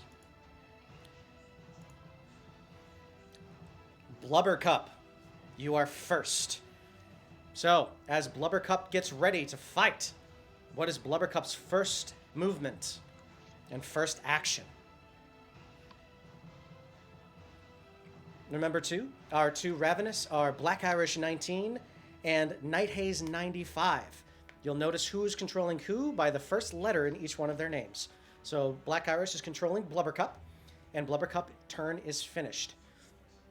Night Haze is commanding anybody that starts with the letter N. Blubbles, what are you going to do, you water weird? Blubbles is going to stay put. NO2. Oh, never mind. Blubbles is going to move down a little bit. Remember to ping your token, Ravenous, if your turn is done. Blubbles' turn is finished. NO2 is going to move next to Blubbles and ping again. Their turn is finished. Patty, you are the first of the PCs to go. What are you going to do? Patty will move 15 feet over here. Are we taking into swimming speed? If your swimming speed is not affected, then yes. Ah, okay. So there, and then Patty will cast, and excuse the Pokemon reference, Mudshot. Mudshot. I renamed it. Basically Magic Stone. Oh, it's Magic Stone. Turn it. I got it. Okay. So you grab 3 pebbles, and each one is turned a mushy but bright color. I think I can throw it in the same turn, right? Let me take a quick look at it. You or someone else can make a ranged spell attack with one of the pebbles by throwing it or hurling it with a sling. If thrown, so this is a bonus action, so for an action you could potentially sling this, yes. Yeah, Patty will use their giant left claw, pick up one of the stones, and just try to rocket it towards Blubbles. Okay. You pick up one of the stones, you grab it, you pull it, and you just watch it drip down very slowly because you are underwater. So remember, underwater rules do apply. Melee attacks are going to be a disadvantage, and ranged attacks can only go a certain distance if they're used by a crossbow. Otherwise, the arrows. Attacker adds spell casting. So I guess I think just then. What do I roll for if I'm throwing this? So if you're throwing it, it hit. just and it just goes maybe 5 feet in front of you. Then Patty will kind of sigh a little bit and bubbles, and just stay there. Okay. No Sidon. What are you going to do on your turn?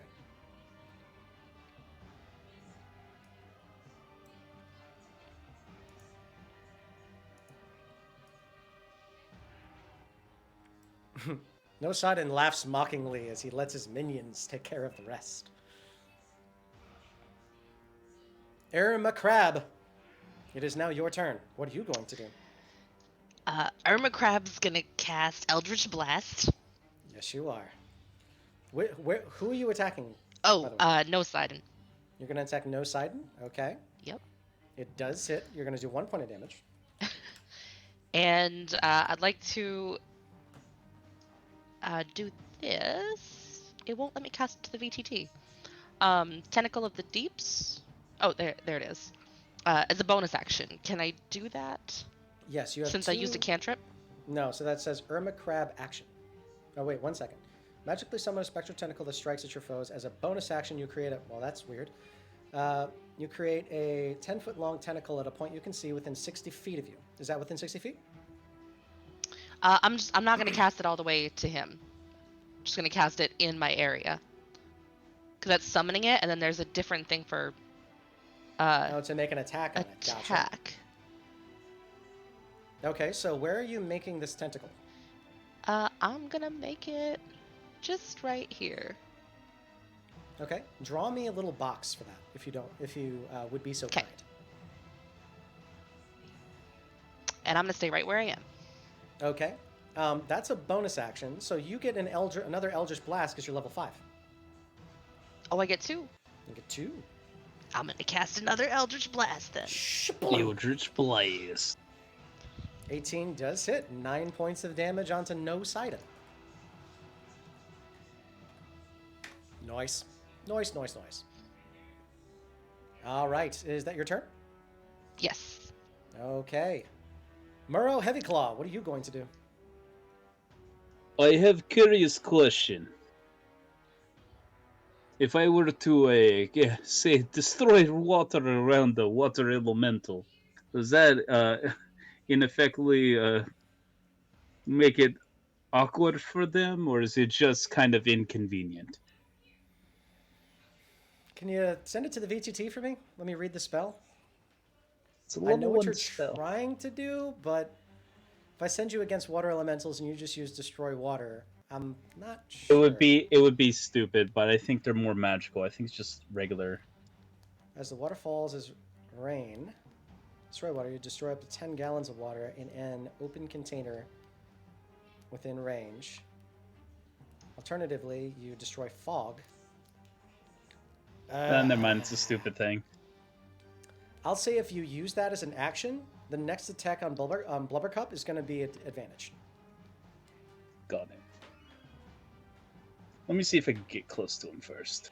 Yeah, it makes it as good as True Strike, which is a cantrip that no one should ever take ever, in my opinion. Well, how dare you mock the glory of True Strike? Come at me. Okay, fine. Kill him. I get to right about there. I am still not too close, but I will just in a 30-foot cube just say all that water go do swadanya. Okay. As that happened, Blubbercup.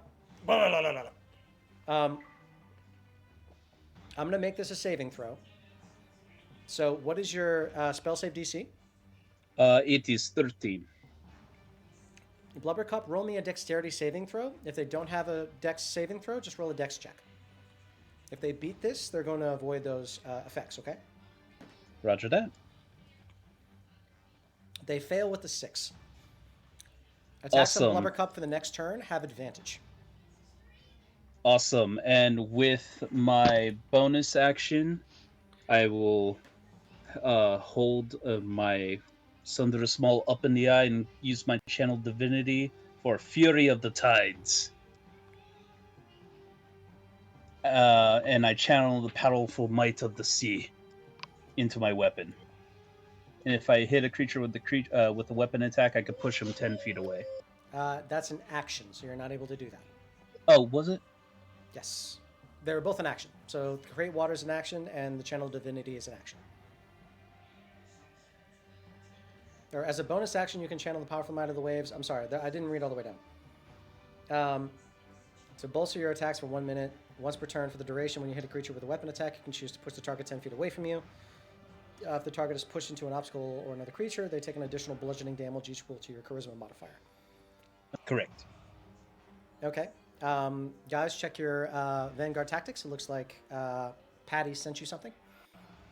Okay, so Murrow, you're just going to have to keep me honest with that, okay? Yeah, no problem. Okay, thank you. I'm going to put a little marker on you. Ignore what it actually means. Caravan, it's now your turn. All right. I want to expend one of my bardic inspiration to do Tales from Beyond and determine my tale. Okay. Go for it. Jean-Claude Van Clam, you're on deck, followed by Homie, then Blubbercup. Okay, it's an 8.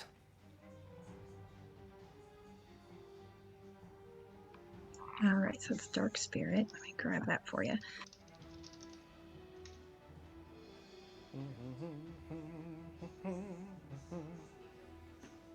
Dark Spirit, you speak a dreadful tale of a slayer in the dark. The target becomes invisible until the end of its next turn or until it hits a creature with an attack. If it hits a creature with an attack during invisibility, then it takes necrotic damage equal to a roll of your bardic inspiration die and is frightened. So are you making one of the monsters invisible, or are you making one of your friends invisible? I am going to make Murrow invisible. Murrow, you are now invisible. Murrow, you know where you are. I'm going to go grab my phone. You're going to send me up, down, left, right, and how many spaces to tell me where you move, okay? Send that to me. Roger that. Send that to me in a DM through Discord. And I'll keep this on. I just noticed that a lot of you, I've gotten a lot of messages that are DMs from Discord. Stop that. I can't listen to them. I'm sorry. Just say them out loud. It's the Liam O'Brien school of sneaky Dungeons and Dragons playing. Which is totally okay between you guys, but I can't do anything. I have to... Oh, I mean texting you when the player's invisible. Yep, no worries. Okay, so that's what happens. Murrow, remember where you are, because you have to put yourself in that location when you come visible again. All right? But you just send me whatever happens on your turn. Crabberay, is it your full turn? It's also my action to then cast it on Murrow. So it's a bonus action, then an action to cast it. So okay. it is now on Murrow. Are you going to move? Yes, I'm going to move up here. Let me grab this. Okay, Jean-Claude Van Clam. It is now your turn. Jean-Claude moves up here and takes the dodge action. Okay, you are now dodging. Homie, you're up. Okay, so Homie can shape water, and I'm just wondering if I would be able to use that to create cover for myself. Shape water? Yeah, it's a. Oh, let me pop that in the DTT. I've renamed mine the Shape of Water for fun, but it's Shape Water. You choose an area of water you can see within a range that fits a 5-foot cube. Manipulate it. I'm looking for the last one, which freezes it, provided there are no creatures in it, and it unfreezes in an hour. So I'm looking to just create a cube of ice that will block me, hopefully, from any ranged attacks. Okay. I'm going to say that yes, you can do this. So you use shape Okay. water in front of you and you make a little bit of ice, but you notice that the ice starts to float. So I need for you to roll me a strength check. Oh, this is going to be for... The ice continues to float, and so do you. Oh, no. How are we going to deal with height in this? I hadn't... Sorry about I ice can't floats. account for that. Oh. We can get to. I'll say in the chat. Yeah. So are you going to go with it, or are you going to let it go? Should I take advantage of this aerial opportunity? Probably not. Couldn't just be really dense ice. All right, let me try to get my bearings here. Yeah, I'll let it go. Okay. You let your block of ice go up. Was Bonus that action? a pun on ice? Let it go. Yeah, because it's frozen. Gonna move up. Don't sing 25 it. Feet. Don't sing it. Disney okay, will screw me. It's okay. We're swimming into the unknown. Yep. It's a joke. It's a joke. I Mm-mm. changed the lyrics, so it's fine. Fair use. It's a law. Just ask Ethan Klein. No, fair use. It's actually completely fine. I went to school for music business. Okay, just to be safe. All right. It's called fair dealings up here in Canada, but you Americans call it fair use. Anyway, acid splash can affect 2 adjacent creatures.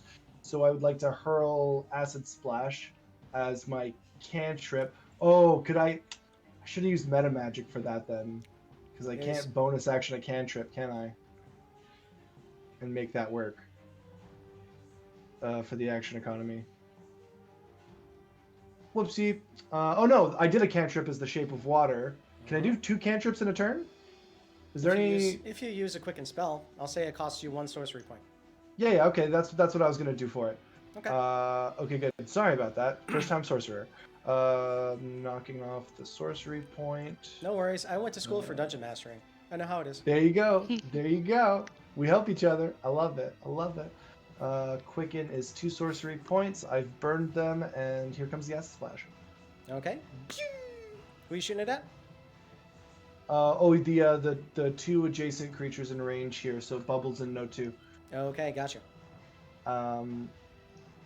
So yeah, I start foaming at the mouth, and I'm gonna throw that acid splash for a dex throw of 15. So that's Okay. 9 Dexterity saving throw, Blubbles and NO2.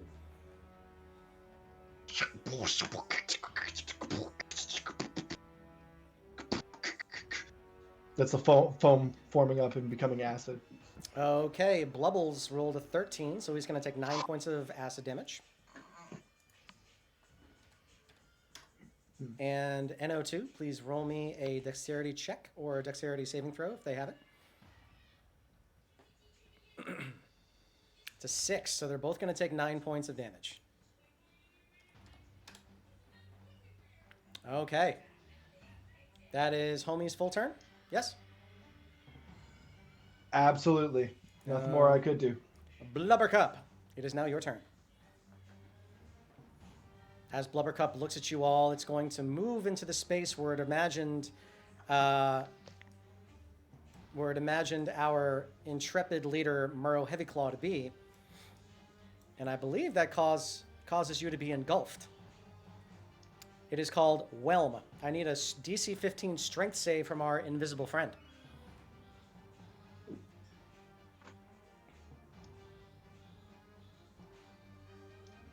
It's a 5. You're going to take 18 points of bludgeoning damage. I was going to use my card of inspiration, sorry. Okay, roll again.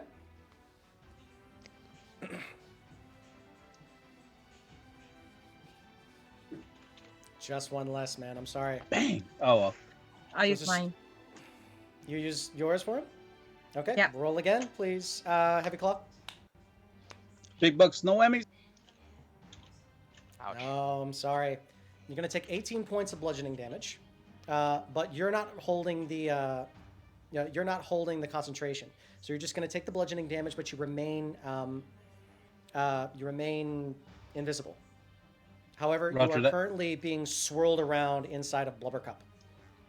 Got it. And that was 18 damage, correct? 18, 1-8. Okay. That is Blubbercup's turn. Blubbles. What are you going to do? Blubbles is going to go down a little south. I didn't mean it the way I said it. But he's going to end its turn. NO2, what are you going to do?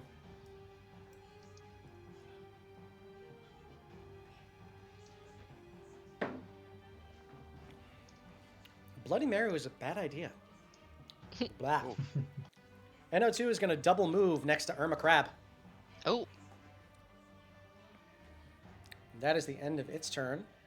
Patty, it's now your turn. Okay, so let's see. Patty is going to use their bonus action to activate a frost rune. Okay. You activate a frost rune. So, see, for 10 minutes, I gain a +2 bonus to all ability checks and saving throws that use Strength or Constitution. Yes, you do. So then, noticing that Irma Crab is about to get attacked, Patty will move towards number 2. Okay. You are now flanking with Irma Crab. You have advantage on the attack if you wish. Let's Excuse me. I'm really sorry, guys. My throat has been hurting for a while.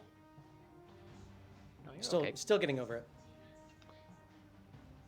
And we'll use Crab Hammer, which is an unarmed strike.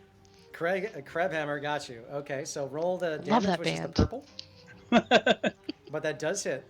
So click the purple and roll 20. And that'll roll your damage. Cookie. Also, roll one more time to see if you crit. Okay. Because remember, you with advantage, you hold down the left shift key, and it rolls that attack at advantage. Right, I thought melee attacks underwater was at disadvantage. You're right. Thank you very much. So that's just a straight roll. So that would have been it. I'm going to click it.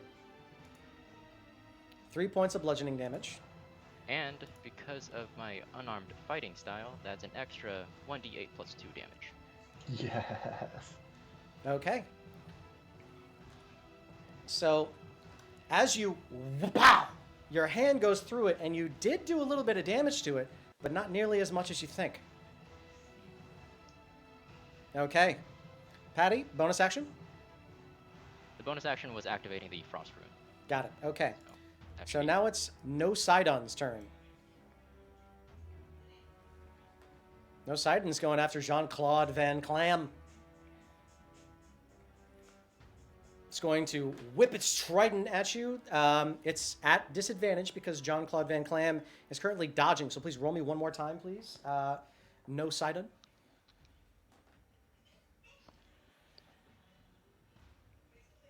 Okay, I got to take the one on the left. So it's a 13 to hit, Jean-Claude. 13 misses. Okay. Jean-Claude. And it flies off to one side. Nothing. Okay, Night Haze, is that everything? Or sorry, No Sidon, is that everything? It is. That's the end of No Sidon's turn. Irma Crab. All right. So Irma's gonna cast Lightning Lure Okay. on number 2. Crab Array, you get an inspiration card. Then that's NO2. It's nitrogen. Oh, thank you. Ah, Nitrous oxide. Lash of Okay. lightning energy. Okay. Strength So I saving throw. don't think they can be pulled, can they? Because they're already within 5 feet. If it is in, and then take a 1d8 that you can see within 15 feet of you. So yeah, it can be with anywhere within 15 feet. Okay, got it. Okay. If it rolls a 9 for its strength saving throw, is that enough to meet your DC? No. Okay, roll the damage for that. Remember, it's 2d8 because you're 5th level. Got it. Okay, 12 points of lightning damage. We gone fishing. Mm-hmm. And then for my totally lost my character accent. For my bonus, I'd like to move my tentacle of the deeps just Okay. over here. Okay, are you going to Yeah. attack? I'm not sure if you can. Oh. Let me scroll up to see if it's possible. Let me put Tentacle it of the in deep. GT. There's Looks like I can. So many interesting things here. We didn't theme these characters at all. This wasn't a strategy build, that's for sure. Right. As a bonus action on your turn, you can move the tentacle up to 30 feet and repeat the attack. So yes, you can move and attack in the same turn. All right. Okay, so roll an attack for it. Oh, whoops. Sorry. That's fine. I think it's just a spell attack, right? So roll a Think spell attack so. to see if it hits. And this is a magic thing, so Oh. that's still a natural 1. So it would have been just a straight roll. This is a magic attack, and magic is all the way through in water. It's not melee from what I understand. So unfortunately, that's going to miss. And are you going to move, Irma? Nope. I'm gonna stay right there. Okay, Murrow, are you going to move? If you do, I believe you have to roll a saving throw in order to get out of that. Blubbercup, would you be so kind as to copy and paste Whelm for me into the chat? Just so I can see exactly what that is. I'm pretty sure it's going to be something neat.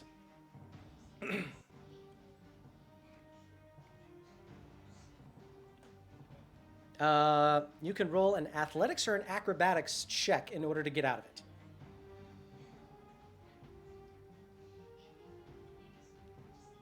I wish to roll athletics to get out of this swirling spire of water elemental. Okay. Roll me that. Your DC is 14.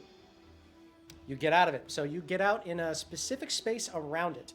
I want for you to send that to me, which one it is, just around it. And tell me if you're going to move or if you're going to attack. Roger that. In the same text as well? No, your actions are said out loud. Your movement Okay, is got sent to me in a direct message. So are you going to make an attack? Or are you going to make an action? Yes. With that movement out of there, was that my action or bonus action? On a failure of the time that's larger than to escape until the grappled. So you would technically have to use an action to get out of there. Got it. Okay, makes sense? Yeah. Just seeing what I have bonus action wise. Also, Blubbercup, make sure that you roll a d6 at the start of each of your turns.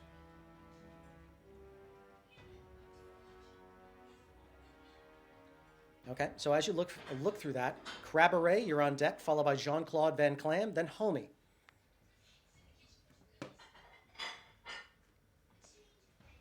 Sorry, typing out where I'm gonna be at for this.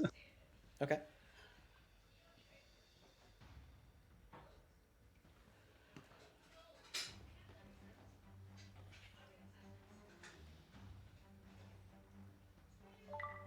I just got it. Thank you very much. Understood. Got it.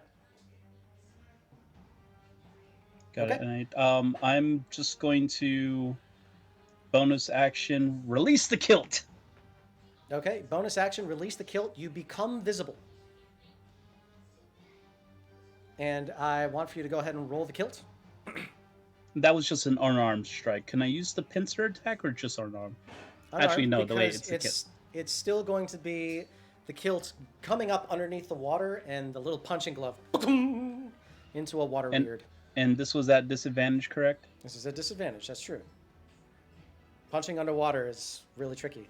It's a natural 1. Unfortunately, it's not going to hit, but you are going to become visible. Got it. Also, were you the thing that you did in the very first turn? Is that a concentration? Sorry, what was that? The very first thing that you did, I don't remember what it was, but was that concentration? The channel divinity is not concentration. You weren't able to do. Sorry. Okay, then that's fine. So that's just 1 minute. Okay. Yeah. So that is your full turn. Kreibstere, it's now your turn. All right. Oh, also you become visible, so Kreibstere, I need for you to roll a d8. What was that?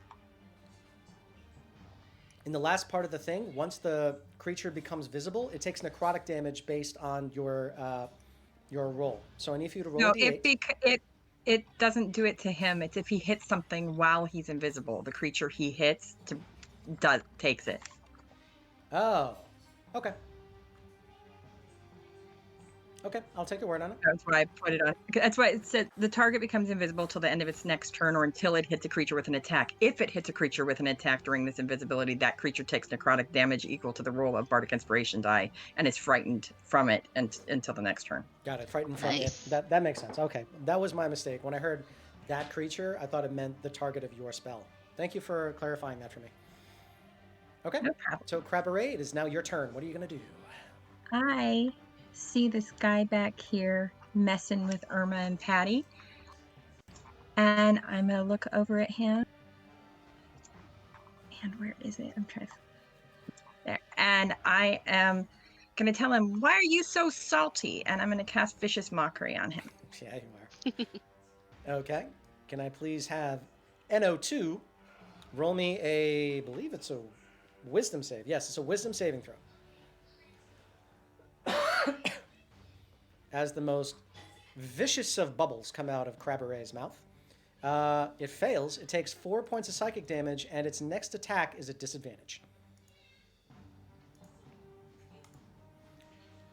And Okay. then as a bonus action, I am going to cast Bardic Inspiration on our monk.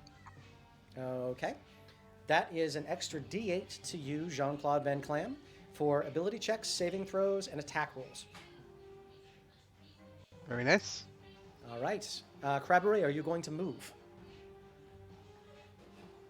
I actually am going to stay right here because I can see everybody from here if they need help. Okay, that is action, bonus action, move, and no movement. That's your turn. Jean-Claude Van Clam, you're up. Jean-Claude moves down here. Okay. And I pinch. Okay. What? These attacks are straight rolls.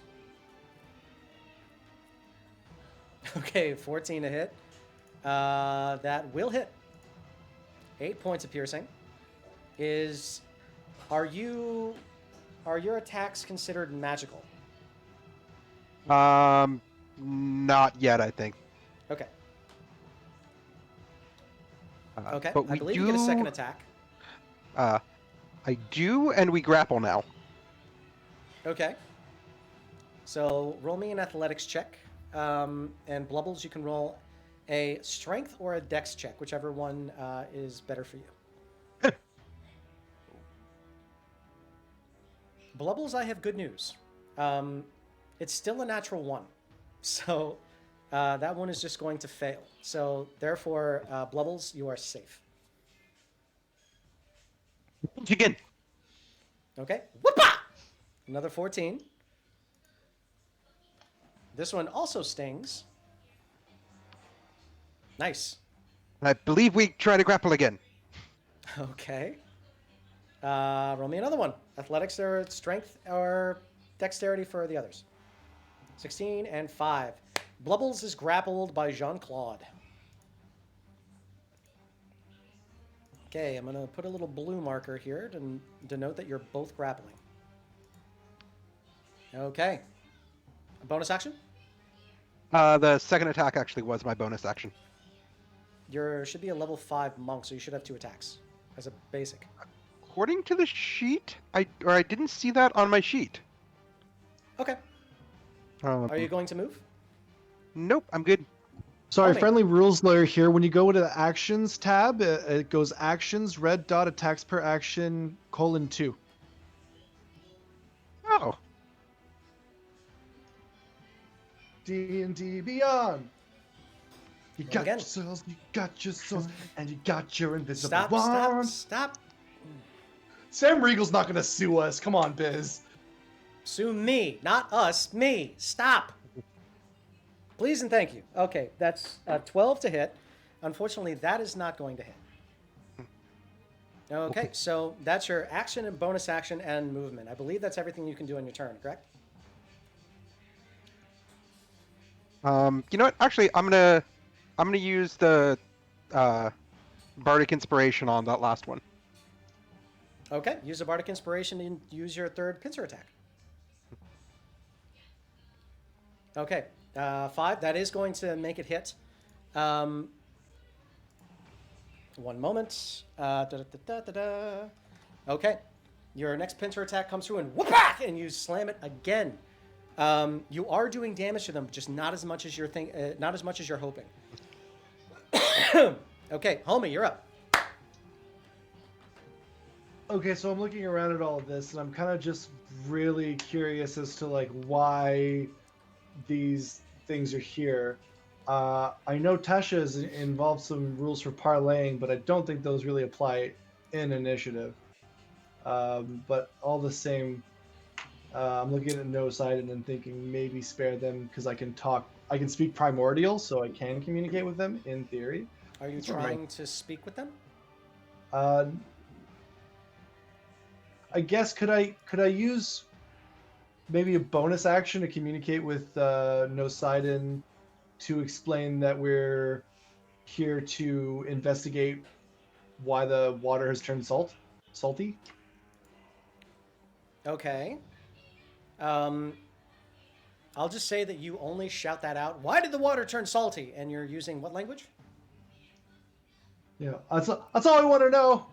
All we want to know is why is it salty? What language are you and using? I'm using primordial, which I get as a storm sorcerer. Okay. So you say it out in this guttural bubble, and as you do so, doesn't seem to affect him. Okay. Is that a free action, or is that going to cost me a bonus? That's going to cost you a bonus because you're looking for a response. Cool, got it. And no response. Okay, I'm gonna move towards, I guess, another. I'm wondering if an acid splash would force a save on my buddies in that range. So I think I might go for. Okay. Yeah, acid splash, or maybe a mind sliver. Yeah, okay. So I'm gonna try to mind sliver bubbles. Okay.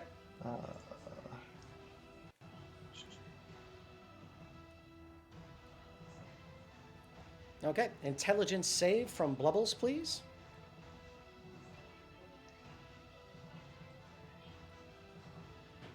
It's a natural 20. Oof. So he completely saves.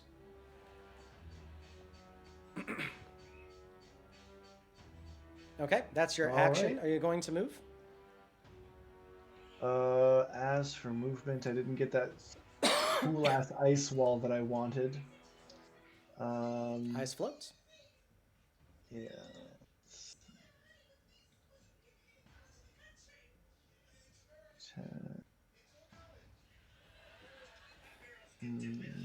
Maybe move up here, yeah.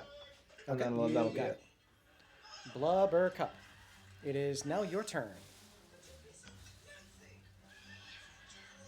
You do not get whelmed back. It's going to flank with Patty.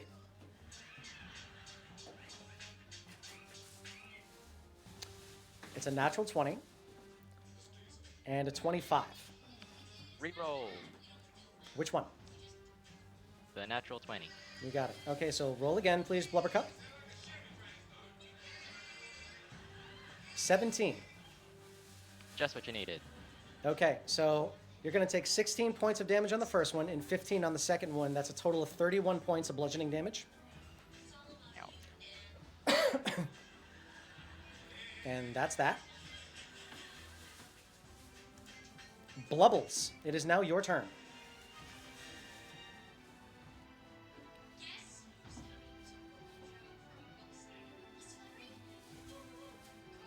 So Blubbles is going to try and break out of this grapple.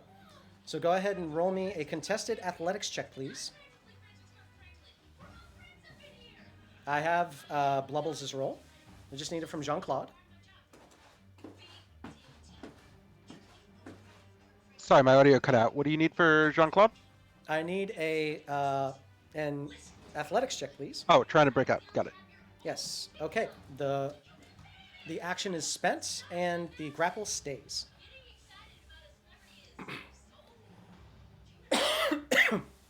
All right. Blubbles, you could try to move, but if you do so, you move at half speed. And you will take attacks of opportunity from Murrow. You can ping your token if you'd like to stay. All right. He's going to stay. NO2, it's now your turn. If you're going to make an attack, your attack is at disadvantage because of the dissonant whispers.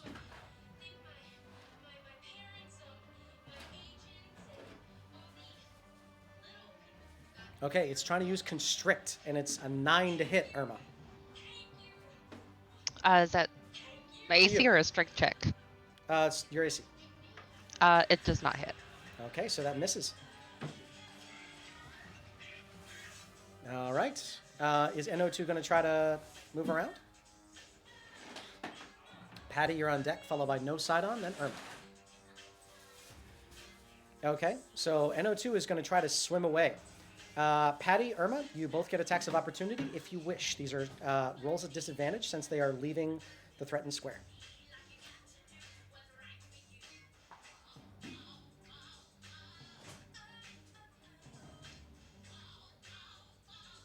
Okay.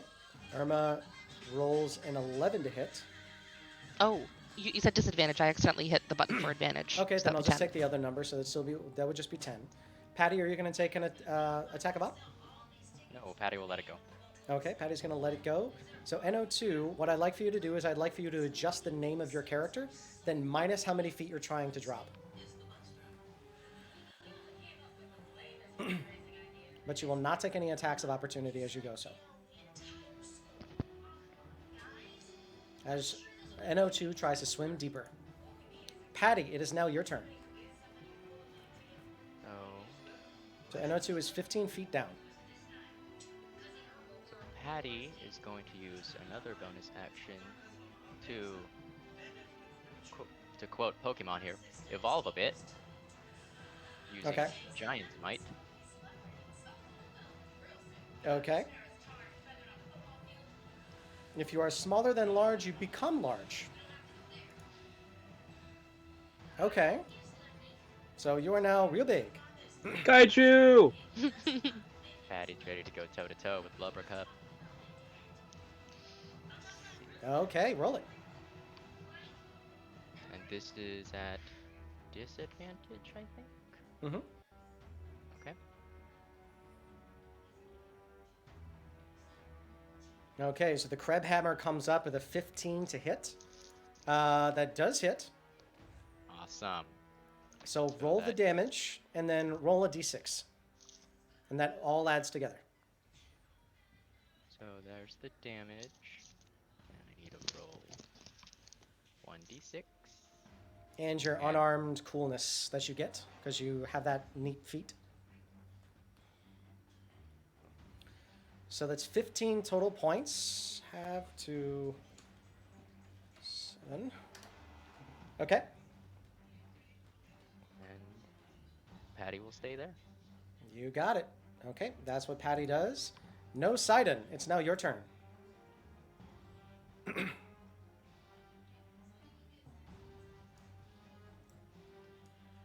No Sidon is going to try to... Oh, he's going to get right up on Jean-Claude. And these attacks are going to be at advantage.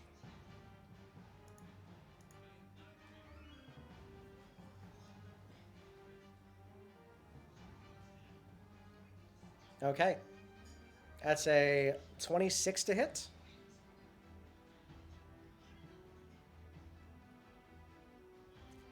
Ring monster, sorry. I think wrong monster? No, it's Ring the Monster. Ring the monster. Monster. Ring me on stair, senor. Yeah, everybody was telling me to play a French guy this time.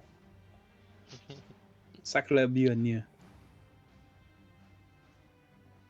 Now it's the right one. Oh, gotcha. So that's the trident. Okay, roll again, please, Night Haze. It's at advantage. Oh, it has 3 attacks. Okay, so remember, all these are advantage. Hold down Shift and then click. But just roll one straight one right now so that this first attack is at advantage. Then the next 2 are at advantage. Okay, so it's a 24 to hit on Jean-Claude. That hits. Okay, that's 11 points of piercing damage. Okay. This is Now- with the trident. Yes, Didn't it throw the trident at me and miss? it comes Before- back magically. It comes back? Okay, cool. Okay. 2 more attacks, please. Night Haze. At advantage. Hold down Shift and then click.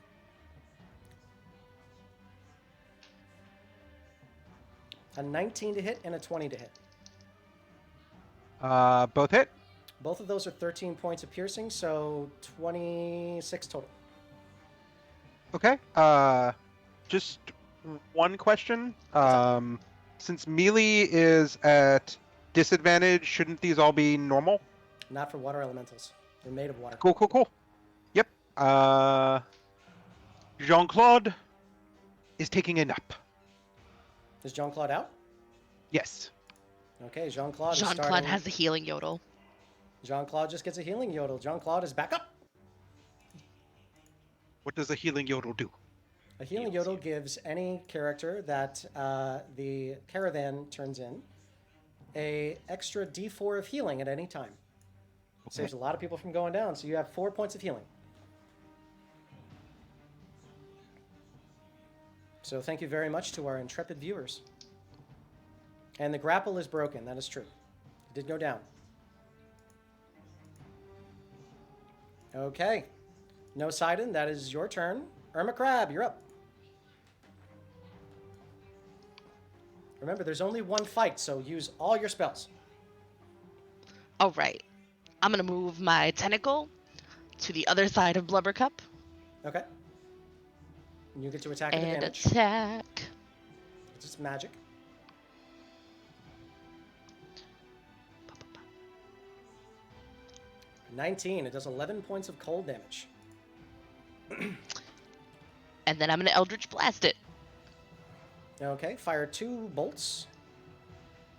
And let me just check something really quick on water elementals. Nope, never mind. Go ahead, Eldritch Blast. I did 20 Okay. and 22. 20 and 22, they both hit for 11 points of force damage. And I'm going Nice. to stay right there. You got it. Murrow Heavy Claw, it's now your turn.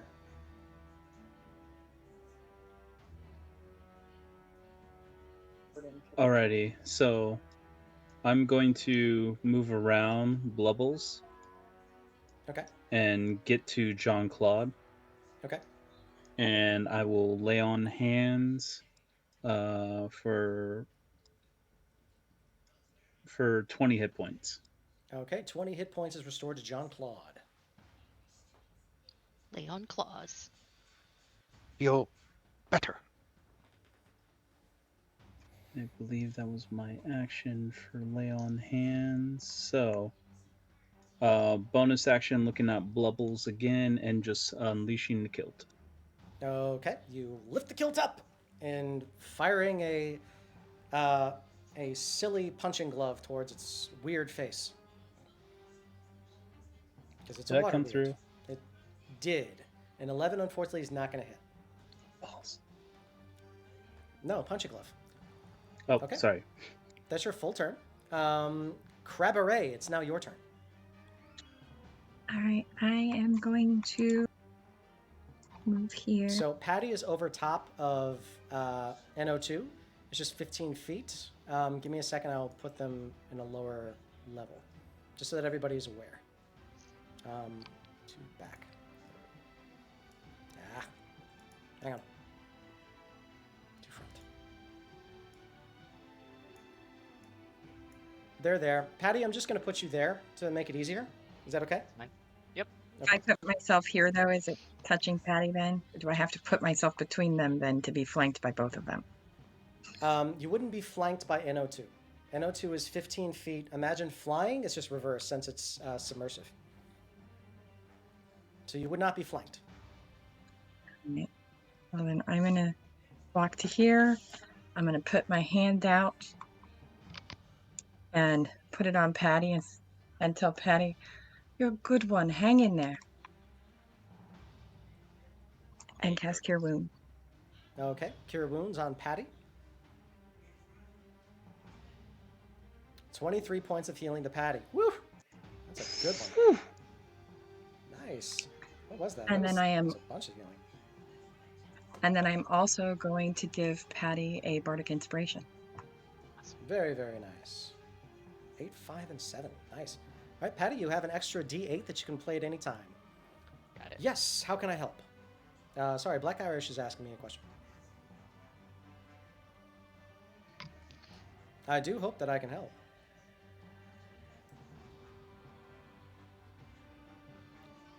As this goes on, Jean-Claude, you're immune to grapple. So, unfortunately, not these guys. So these guys are available to grapple. I apologize. I did not put that into your tactics. That's totally my fault.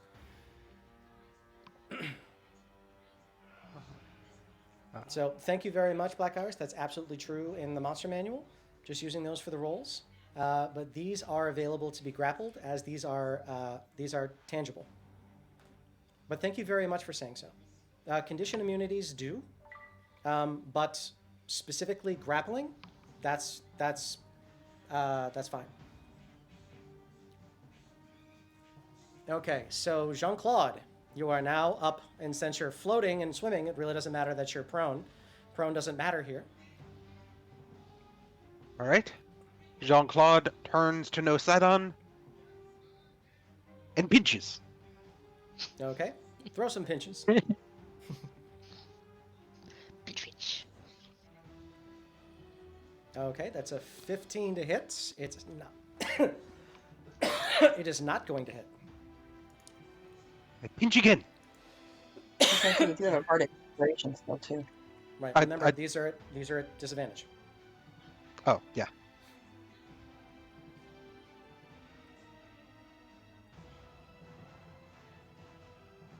Okay. The second one And- possibly could hit if you have the Bardic Inspiration.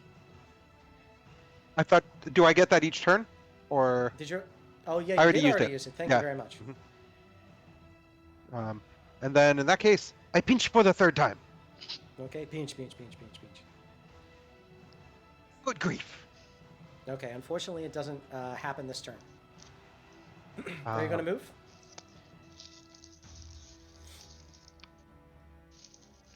No. Okay. You hear no sight on after you start to attack him. You hear this loud, bubbly. And he's trying to tell you something. Does anybody speak Aquan? Yeah, conversationally. It's Aquan is a dialect of Primordial. What? If you look up Primordial under 5e, it's kind of like the parent language. So I can also speak like Aquan and Terran and all the elemental plane languages from Primordial. I looked it up today because I was wondering what that got me. Okay. Aquan, Aran, Ingen, and Terran. Ignan. Okay. You hear no sight on screaming and like, help or leave. Kill them or help me. But you can't see who he's talking about. Okay.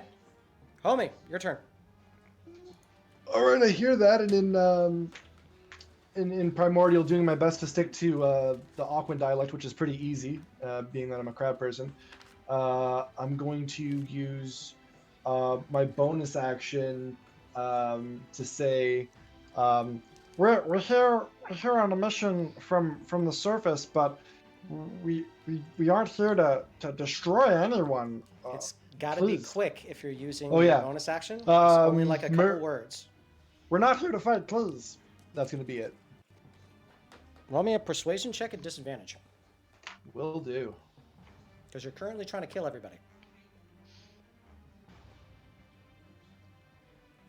Oh. Can I please 23. get a charisma or a persuasion check from No Sidon?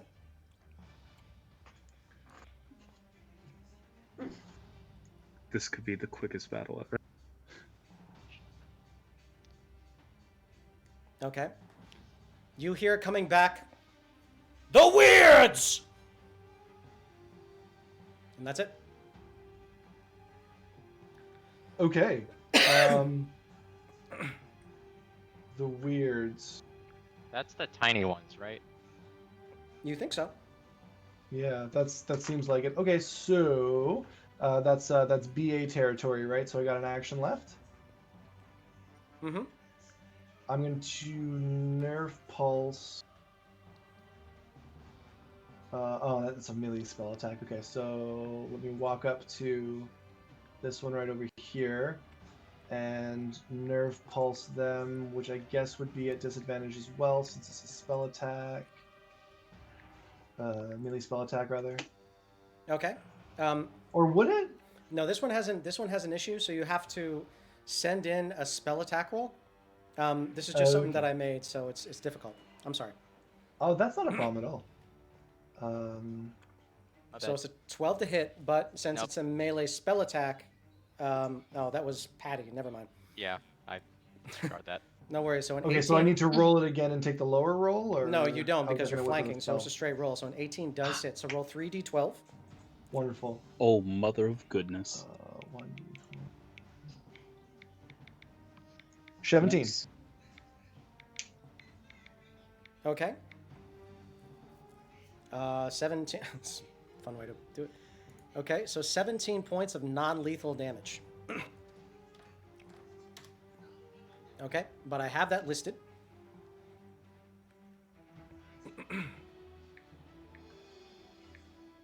All right, bonus action movement. Sounds like a turn to me. That is Blubbercup. It's now your turn.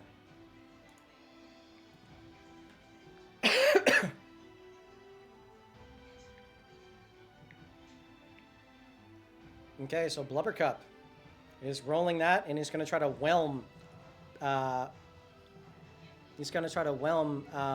Patty. Well, you have advantage on this because you are large. So roll me a strength save, please. You're also inspired. I will keep that in mind.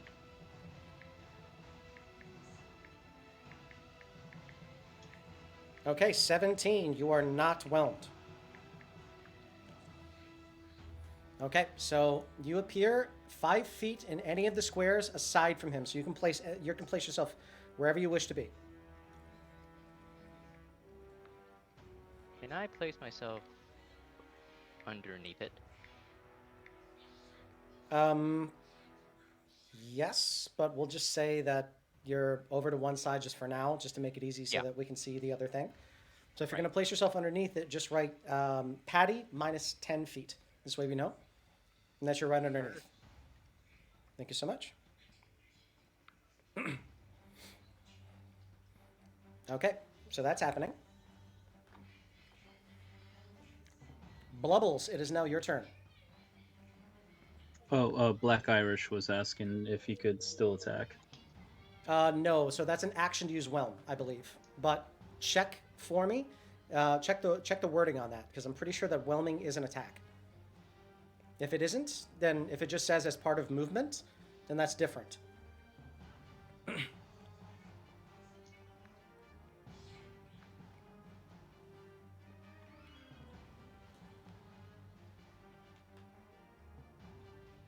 Okay, so it looks like an action. So that was your action in order to be able to do so. So that would be the end of Blubbercup's turn. It is now Blubble's turn.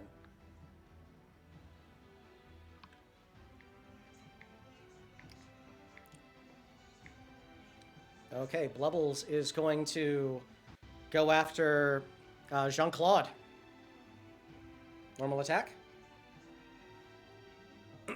Just a regular attack, straight roll. The attack roll is 16 Against John or the Mo? against Jean. Yeah, Jean-Claude. That hits Jean. Okay. You are constricted. You take 13 points of bludgeoning damage. I need for you to make a... or hang on one second. Black Irish, can you please send constrict to the VTT? Just copy and paste, please.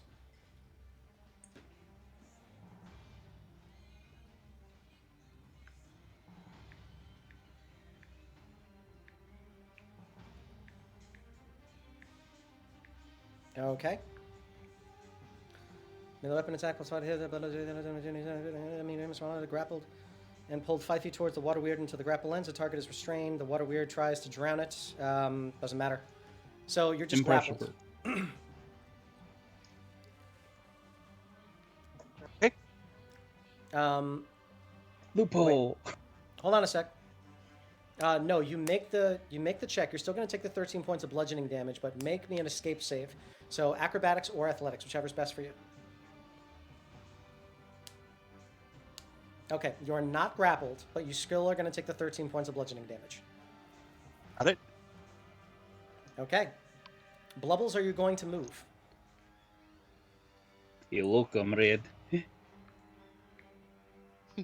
Okay, it looks like Blubbles is going to stay put. NO2, you are 15 feet below everybody else. Are you going to attack? And also, the effects of Dissonant Whispers, or not Dissonant Whispers, I'm sorry, but Vicious Mockery are through, because it did try to attack. It is going to float back up and try to attack Kreibstere.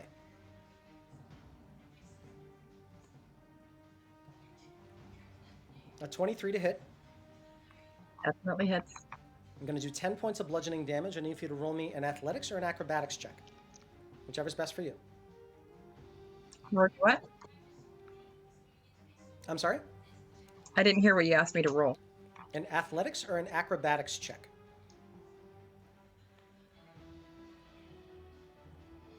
Okay, you are grappled.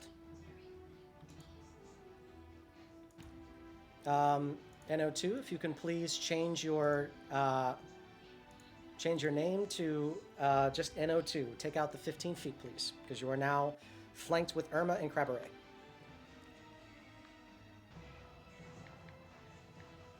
Okay. Next is Patty. You are 10 feet down. Patty will stay where she is and cast Icy Wind, which is really Frostbite, Okay. on number 2, or NO2. Okay. Roll an attack, please. Okay, Nope, that's it's a Constitution saving throw from NO2. You have to hit DC 13.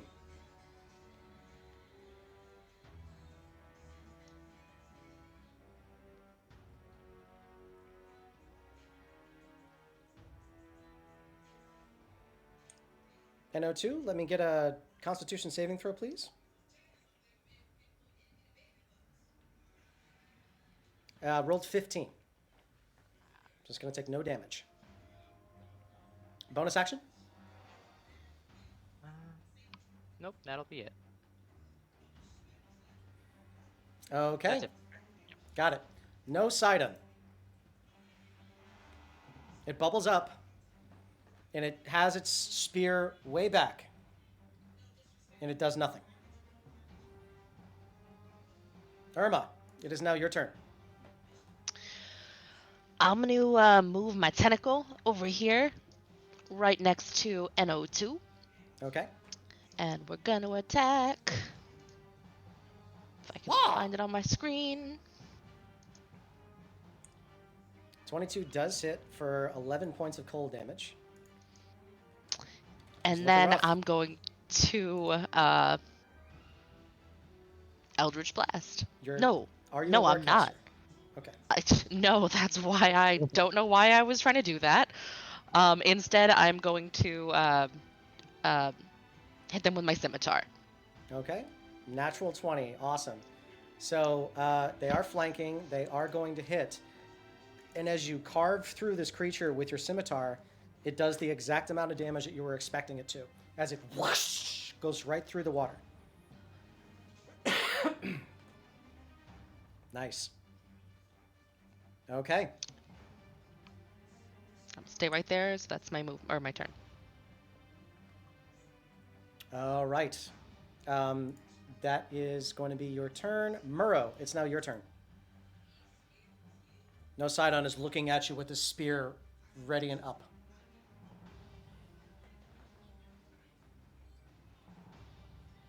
What are you going to do?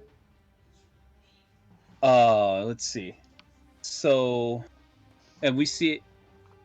It said something to homie, and then it reared its spear back. Correct? That Yes. I couldn't understand. Let's see. And then as a reaction to that, homie attacked the weird. I'm not gonna say anymore. I'm going to swing down on. Was this Bubbles? I can't see the name. Yeah, this Blubles. Bloobles. Just like a good Blubbles. old. Use that Sunderous Maul. Okay. Disadvantage, correct? Disadvantage. 18 still hits for 10 points of damage. As your weapon courses through its body, it does 10 points of damage.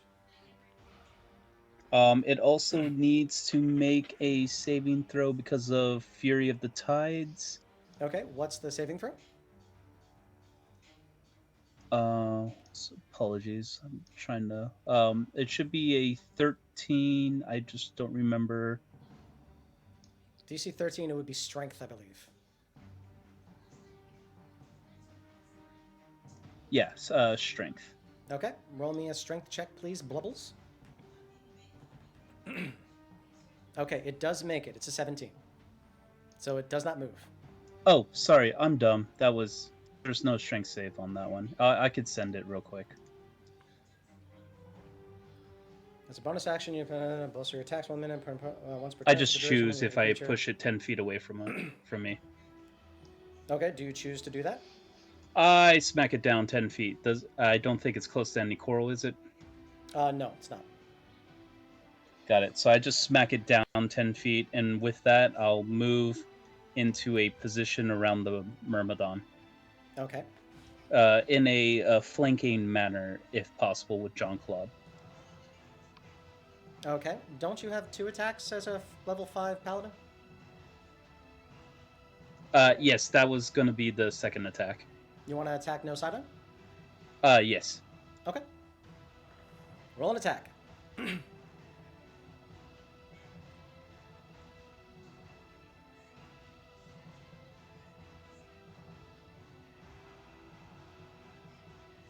Okay, a 16 does not hit. As soon as that happens, you watch no Sidon. And he starts getting ready to attack you, Murrow. Got it. Kreibstere, it's now your turn. All right. Can I see Jean-Claude from where I am? Yes. Okay, well, I'm gonna look over at Jean-Claude and hang in there. I see you. And cast Healing Word Okay. as my section. Okay. Bonus action healing word. Send it over. 9 points of healing onto Jean-Claude.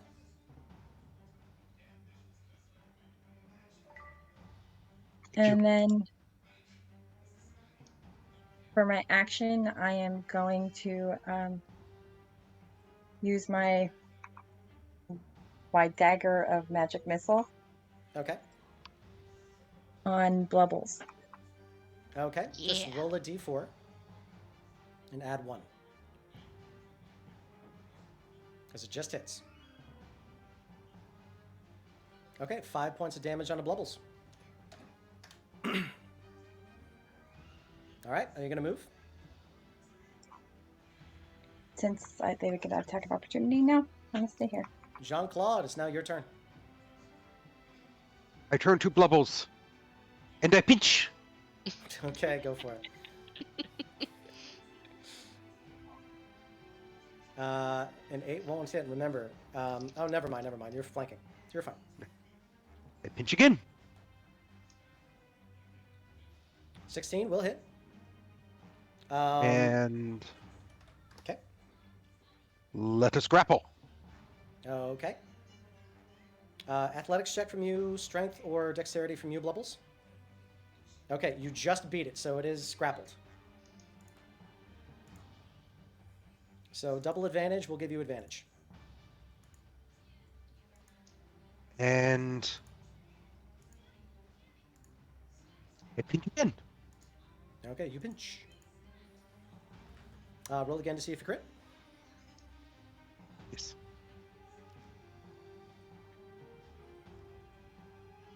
Okay, 22 to hit. That does 3 points of damage. And as that happens, you watch Blubbles slowly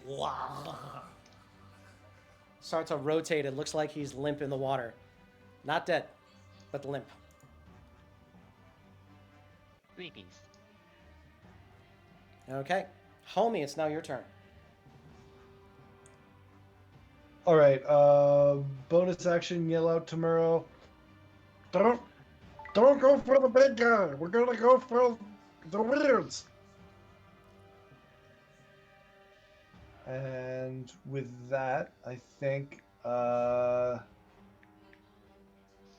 this is tough. I wish I knew what their HP was. I think my best bet here is to just whack them with my claw and hope that does them in. So that would be a straight pincer attack on Blubbles.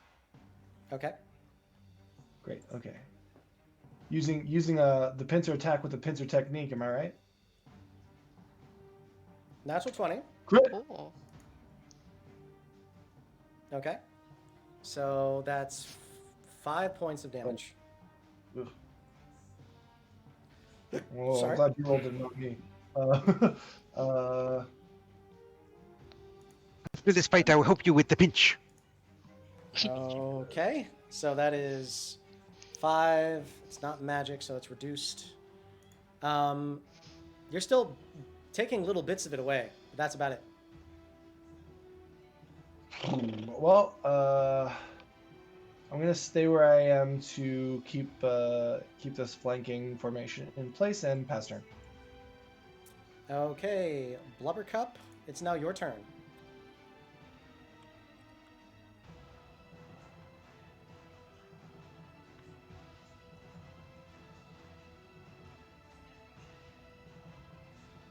Okay. You get your whelm back. And it's going to try to whelm Craberet. Need a strength save, DC 15. As it tries to whelm you.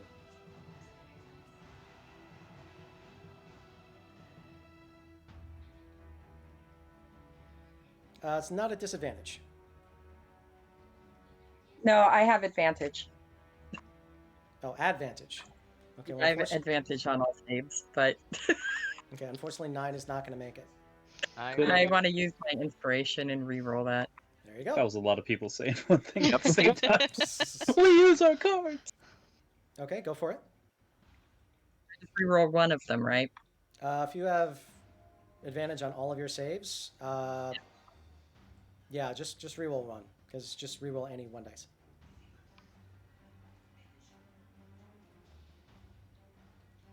So close. Do you have any bonuses to add to that? Is it possible? There's an inspiration card that comes to it. Okay. If I had anything, I don't think I have any other advantages I can use because I gave everything to people. So Reroll know the myself. nubs. I'm using my card. Okay. And I got one too if you need it. Do I? Okay. Yeah. The party is coming oh together. my goodness. Ooh. And my axe. And roll again.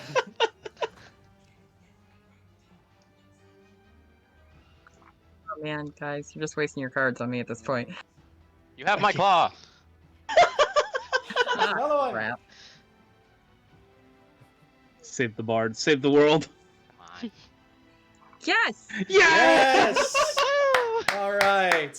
So Nubs is saved. You can eject yourself into the lower quadrant because you still are grappled, but you are not whelmed. Black Iris says, good Okay. game, good game, good game, good game. And with that, Patty gets another inspiration. Hmm? I gave Yeah. myself another one. Oh, you gave... Okay. All right, Blubbles. It's now... No, Blubbles is unconscious. NO2, you're up.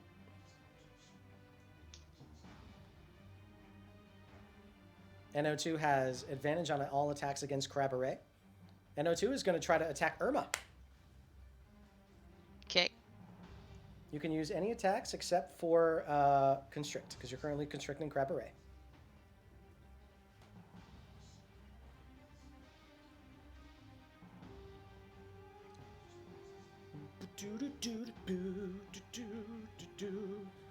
I think NO2 passes.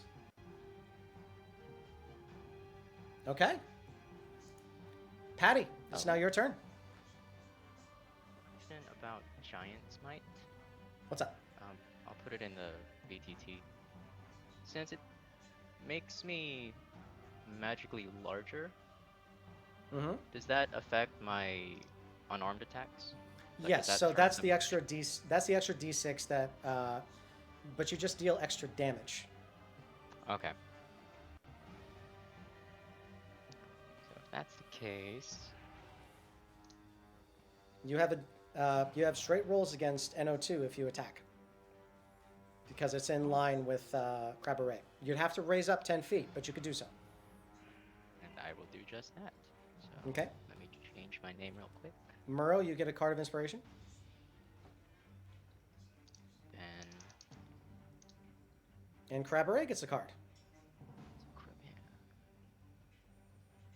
Oof. Okay, 7 unfortunately is going to miss. That's your action. Do you have a bonus action? No, that'll be it. Gotcha. Okay. It is now No Sidon's turn.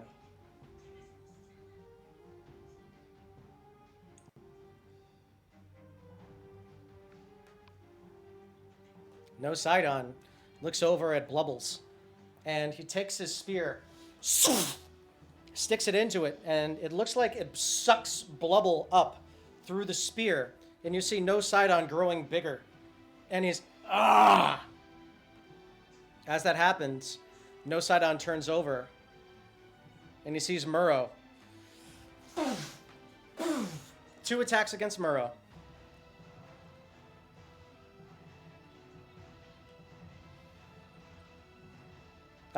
First one's 12 to hit. Second It one's a hits. natural. Oh, natural 20? No, first one's a 12, and then the second one's an 8. Oh, sorry. Those both miss, comrade. Yes, they do. Okay. So both of them miss. But it looks furiously at you. As you watch just a spray of water come out. And as this is happening, I need for homie Jean-Claude Murrow to roll me a perception check.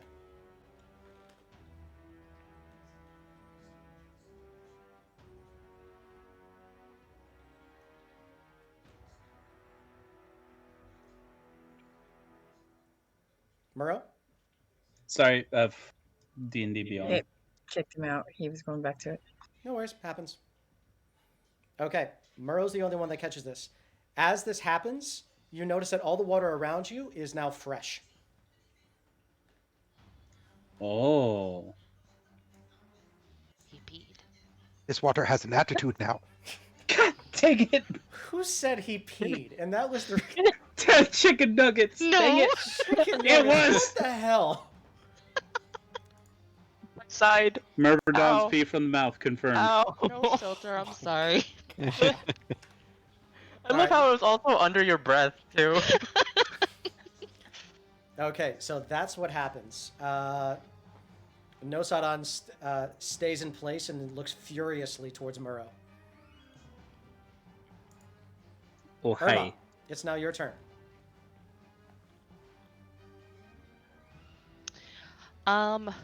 Sorry, I was completely out. I'm gonna go ahead and attack with my tentacle because it's just getting weird at this point. But I've seen this Attacking anime. NO2.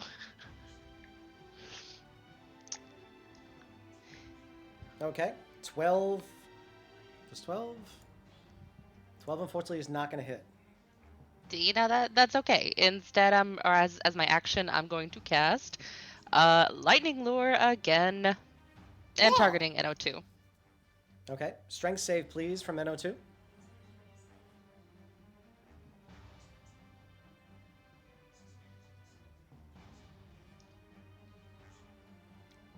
Can I get that strength check from NO2? Wow! Natural 1, so it's going to take 11 points of lightning damage. And this thing is barely hanging on. And I'm gonna stay right where I am. All right. Murrow, it's now your turn. No side on, looks pissed at you.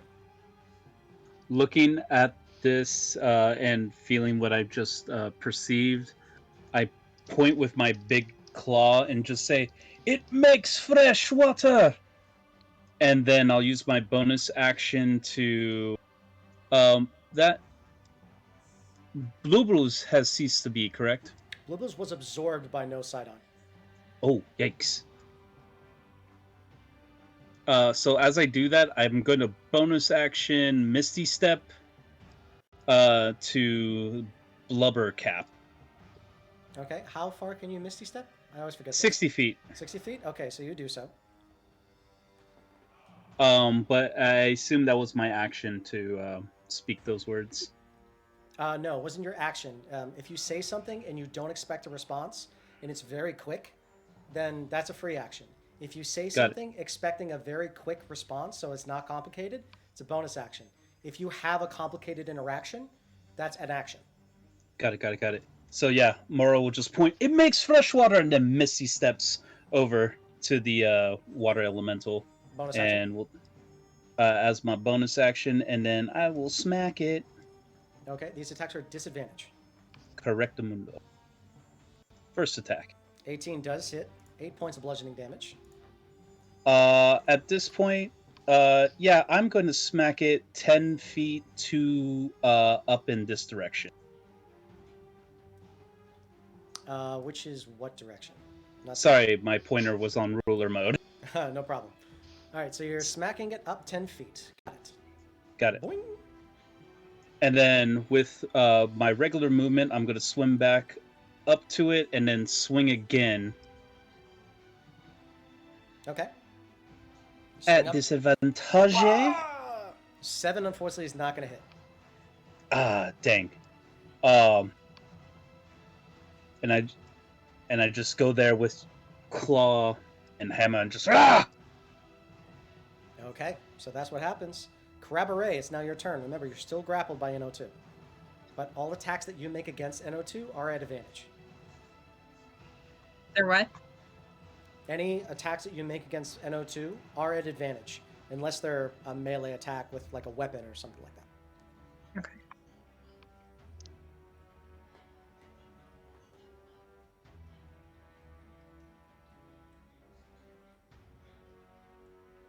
Oh, and since Blubbles is gone, the blue mark on Jean is gone also, right? Thank you very much for reminding me.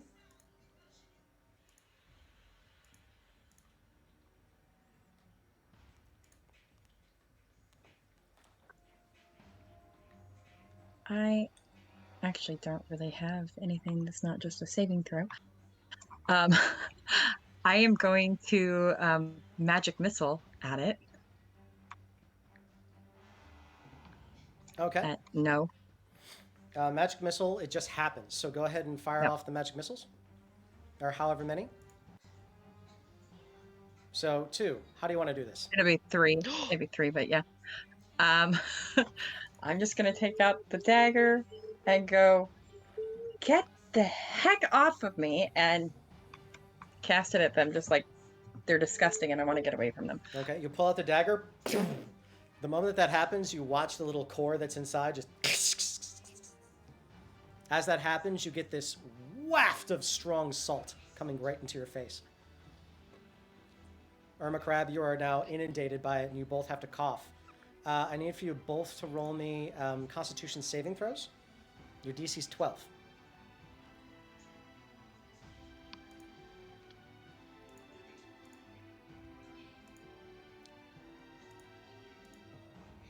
Okay. Irma, the salt smashes into your face, but you stop breathing just in time. Kreibstere, unfortunately, as you get smashed in the face with all the salt, it goes down your throat a little bit. Any spells that require a verbal component, you cannot cast for the next turn. Irma, you're fine. So if it says V in any of the components, you're just not able to do it this turn. Kreibstere, are you going to move? Yeah, I will move. I can't do my bonus action now because it involves talking. So, Okay.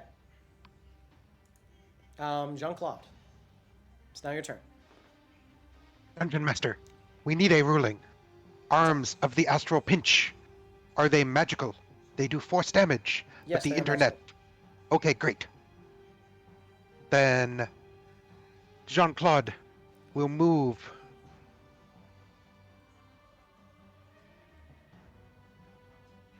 to here. Okay. Spend 1 key point for Arms of the Astral Pinch. And then he pinch. Pinch. Okay, you pinch. Roll some attacks. Straight roll 17, that does hit. 5 points of pinch. He pinch again. Okay. 10. So no, that one does not hit. Pinch again. Okay. 23. Okay, 9. Okay. Each one of those astral pinches does seem to do a lot of damage to it, and he's not looking so good. This last one, we make Stunning Pinch. Okay, stunning pinch. You use a key point for stunning strike. What's your DC? The DC, where is my Stunning Pinch? 1 moment. And what's the yes, save? it is Con 14. Constitution save, please, from Blubbercup. DC 14. 18. It's not stunned by my pinch. It is not. That is your full turn. Homie, you're up. All right, let's do this. Oh, please don't. Let's. Please don't choke. Please don't choke. Oh, it's fine. There's no actual water involved. Okay, thank you. Thank God. Are you sure? I'm pretty sure. Otherwise, that'd be an amazing trick if I could swap them out that quickly. That would be pretty cool. Let's see. I'm gonna go for a Mind Sliver cantrip at Blubbercup. Okay. Okay. And you fire it off. Intelligence save from Blubbercup, please.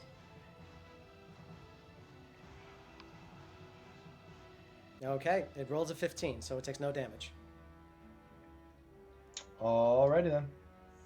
All right. Blubbercup, it's now your turn.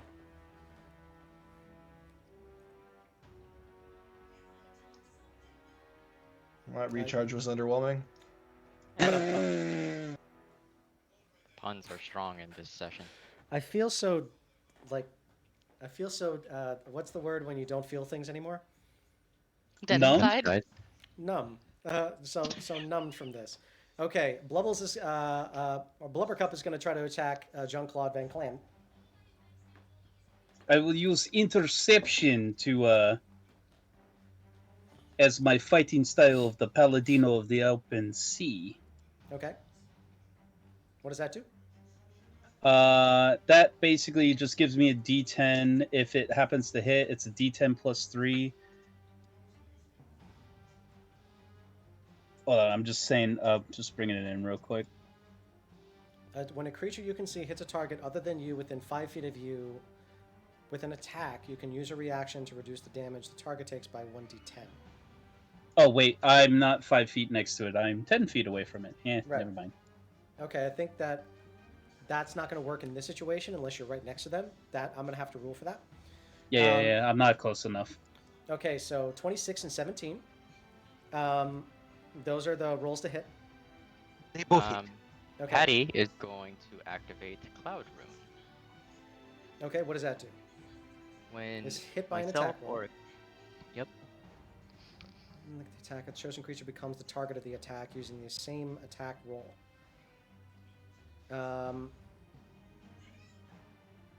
So I can redirect it apparently. Okay, who are you going to redirect it to? Muro. Okay, Muro, you're going to take the first one, so it's going to be 12 points of bludgeoning damage. Jean-Claude, you're going to take 14. Thank you, my friend.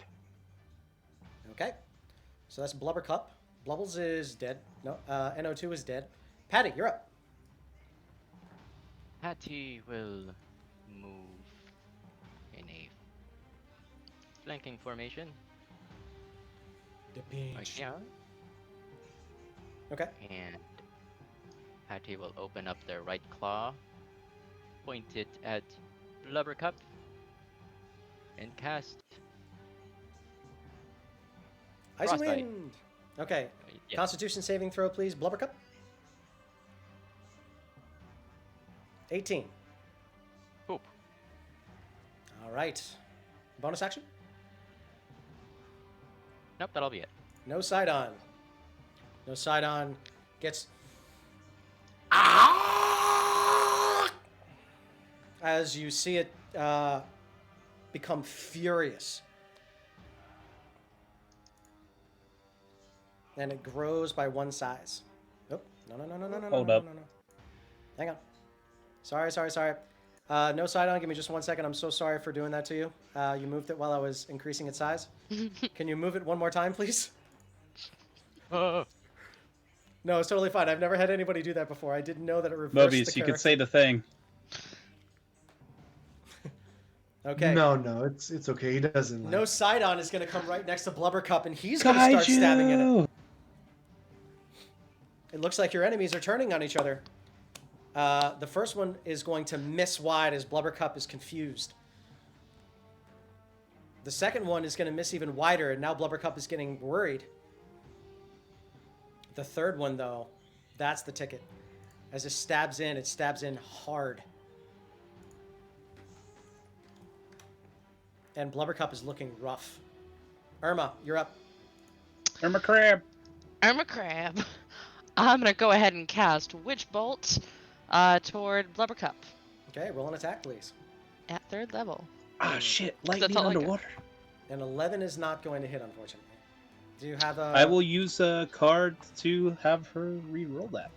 Go ahead. There you go. Okay. I'm sorry. Mikoof. I will use a card and have you re-roll that. All right. Thank you. I don't know if it's actually getting any better. 14 is exactly what you need for 28 points of lightning damage. Bro. Thank you guys. And as you're concentrating on it, the lightning bolt stays. So on your next turn, you get to roll another attack with the same spell, and it does not take up a spell slot because it Nice. continues for 1 minute. Awesome. Witch Bolt is overpowered, and I It's love it. amazing. It's so fun. Are you gonna She move? has sea witch powers. No, I'm not gonna move, but I'm gonna move my tentacle Okay. up closer and attack. Okay, this is not an advantage, it's just a straight roll. 14 will hit for 6 points of cold damage. Okay, I think that's my turn.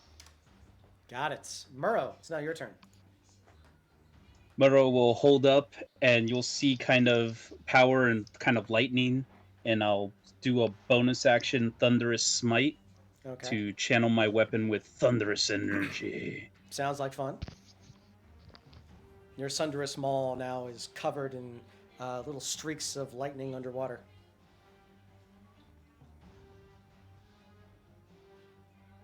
Got it. Okay, And so that'll be the sorry. damage if it hits, okay?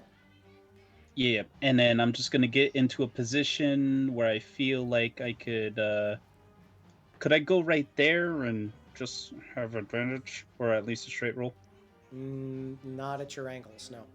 Ah, dang it. Okay, so I'll just stay right here and just go for the disadvantage. Okay. Attack at disadvantage. A 9 is not going to hit. Do you get a second attack? Yes, I do. Go for it. Because remember, it's your next attack that gets the thunder damage. The 19 will hit. How do you want to do this? Oh, I was gonna add some extra smite just in case. But I just come down, and as it hits, you just see lightning on top of the witch bolt combine. Like the witch bolt hits them all, and it just explodes onto the water elemental, Okay. dispersing it in all directions. You watch as or you all see as this thunderous maul goes right in, finds its core, and watches it. And as that happens, a rush of salt goes in all directions. As that happens, you just watch No Sidon reach down, grabs his trident, and sucks both Blubbercup and NO2 right into it, making it grow even bigger.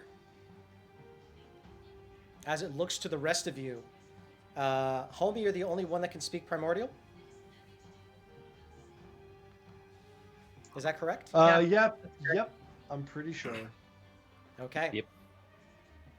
So, as this happens, NO2 gets sucked up as well. But you watch as No Sidon goes back over to what appears to be his little throne area. And he starts speaking to everybody. The only Homie can understand this.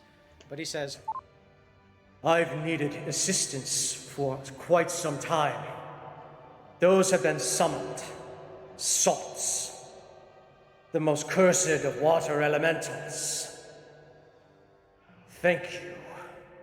For a moment, I thought you were one who was sent to kill me. They have been holding me captive, using my power and sapping it from me. With your help, I was able to become free. You have my thanks. Now leave me in peace with this gift. As that happens, he sends over his, what looks to be the shaft of his spear, and it's just a very, very long bident, as he splits what looks to be his trident into multiple tines, and he throws it towards you.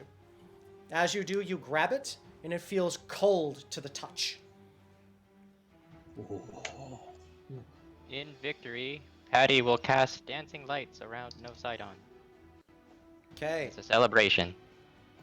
You absolutely do, and it bows its head very regally towards you all. Homie speaks on behalf of the party. We appreciate the opportunity to help another water ally. I will And then, see you yeah. soon, allies. And then we hightail it to the surface to report back to Feldin. Okay, round about this time, it's a little bit later in the night. So as you get back to, give me just 1 second. I'm going to drop the turn order. But congratulations, you guys did finish this fight. Thank you very, very much to Black Irish and to Nighthaze 95 for an awesome fight. And congratulations to the guys who figured out not to attack. Except for Kara. Kara didn't figure that out. So as you all get back to Feldin's Berth, you go back. You go back into Feldin Manor, and you're let back in. As you do so, in the upper left-hand corner, all of the rooms are open. And as you go inside, you notice that Dominic comes out with this elaborate purple and red outfit and this tall Corsair captain's hat that is like a massive mohawk. And this one is covered in little bubbles that keep bubbling up from the top. And he says, "Hello, welcome to my home. So wonderful to see you. How can I help you?" Oh my god, I love that hat. But we've returned with a completed contract. we checked out the ruins, and I'm sorry, that hat is so distracting. It's beautiful. Where was I? Yes, there was a powerful Myrmidon, good sir. yeah, Myrmidon, and then there were some water elementals, and we took care of them, and yeah. No kidding. The Myrmidon was making fresh water for your transportation, but apparently water elementals had taken over and started making it, how you would say, salty. Wow. I do hope that one of you has like a report or something that I may be able to use this in the future. We're just coming back right now, but I'd be more than happy to report our findings. Totally fine. No worries whatsoever. I will take care of it. All good. Can I please see your contract? Our contract, sorry. Who's the one that grabbed that? Probably. We all went underwater though. So we'll just say that the contract is there and everything's fine because you went back to the Soggy. camp. Soggy. So as you do, you hand it over, and he says, "This is fantastic. Thank you so much." I say, "Oh, okay. Sure. 1,500 gold it is. Give me just a moment. There you go. These gems you can turn in the bank, and they will give you 100 gold per gem. Does that sound like everything's cool? Huh? This is quite acceptable to me. Hey, Patty, you think this is enough money to get some cake again? Patty just starts squealing. I thought you may say that. Absolutely. You have the pin that has my little hat on it, so why don't you go over somewhere and grab yourself something nice to eat? If I could recommend the gazebo, it's the first place I had built. It's amazing. It's like meeting the owner of the casino, and he's recommending his casino. Anyway, thank you all so very, very much, and I really hope that we can do business again sometime real soon. Until then, all the best to you. Have a nice night. I'm going to go back into my room. Take care, my friend. Bye-bye. And he shuts the door. Patty was already waiting by the doorway during the rest of the conversation. Okay. Cookie. So as you guys take your earnings, the party does gather 1,500 gold, and they also gather a Myrmidon's Bident. What this is a +1 spear that does an extra 1d8 of cold damage per attack. Or sorry, it's a Bident, so it would be considered a glaive. Yes. So that's going to be our session for today. Congratulations, you guys. That was absolutely awesome. Did everybody have as much fun as I did doing this? Oh my god, Very yes. much. So great. It was a celebration of crustaceans. We I'm had only a sad I never had an opportunity to cast Hideous Laughter on anything, so I didn't get to use any of my really bad crab jokes. Hey, run them through the list This real is quick. awesome. Just kidding. No. Another had a day. shell of a time. Well, if you guys would do me just one favor, what I'm going to do is I'm going to pop up the XP for this. So 1,400 plus 1,800 plus 2,900. Can somebody please add those together? 32,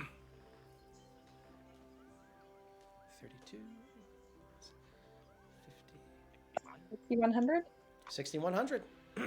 All right.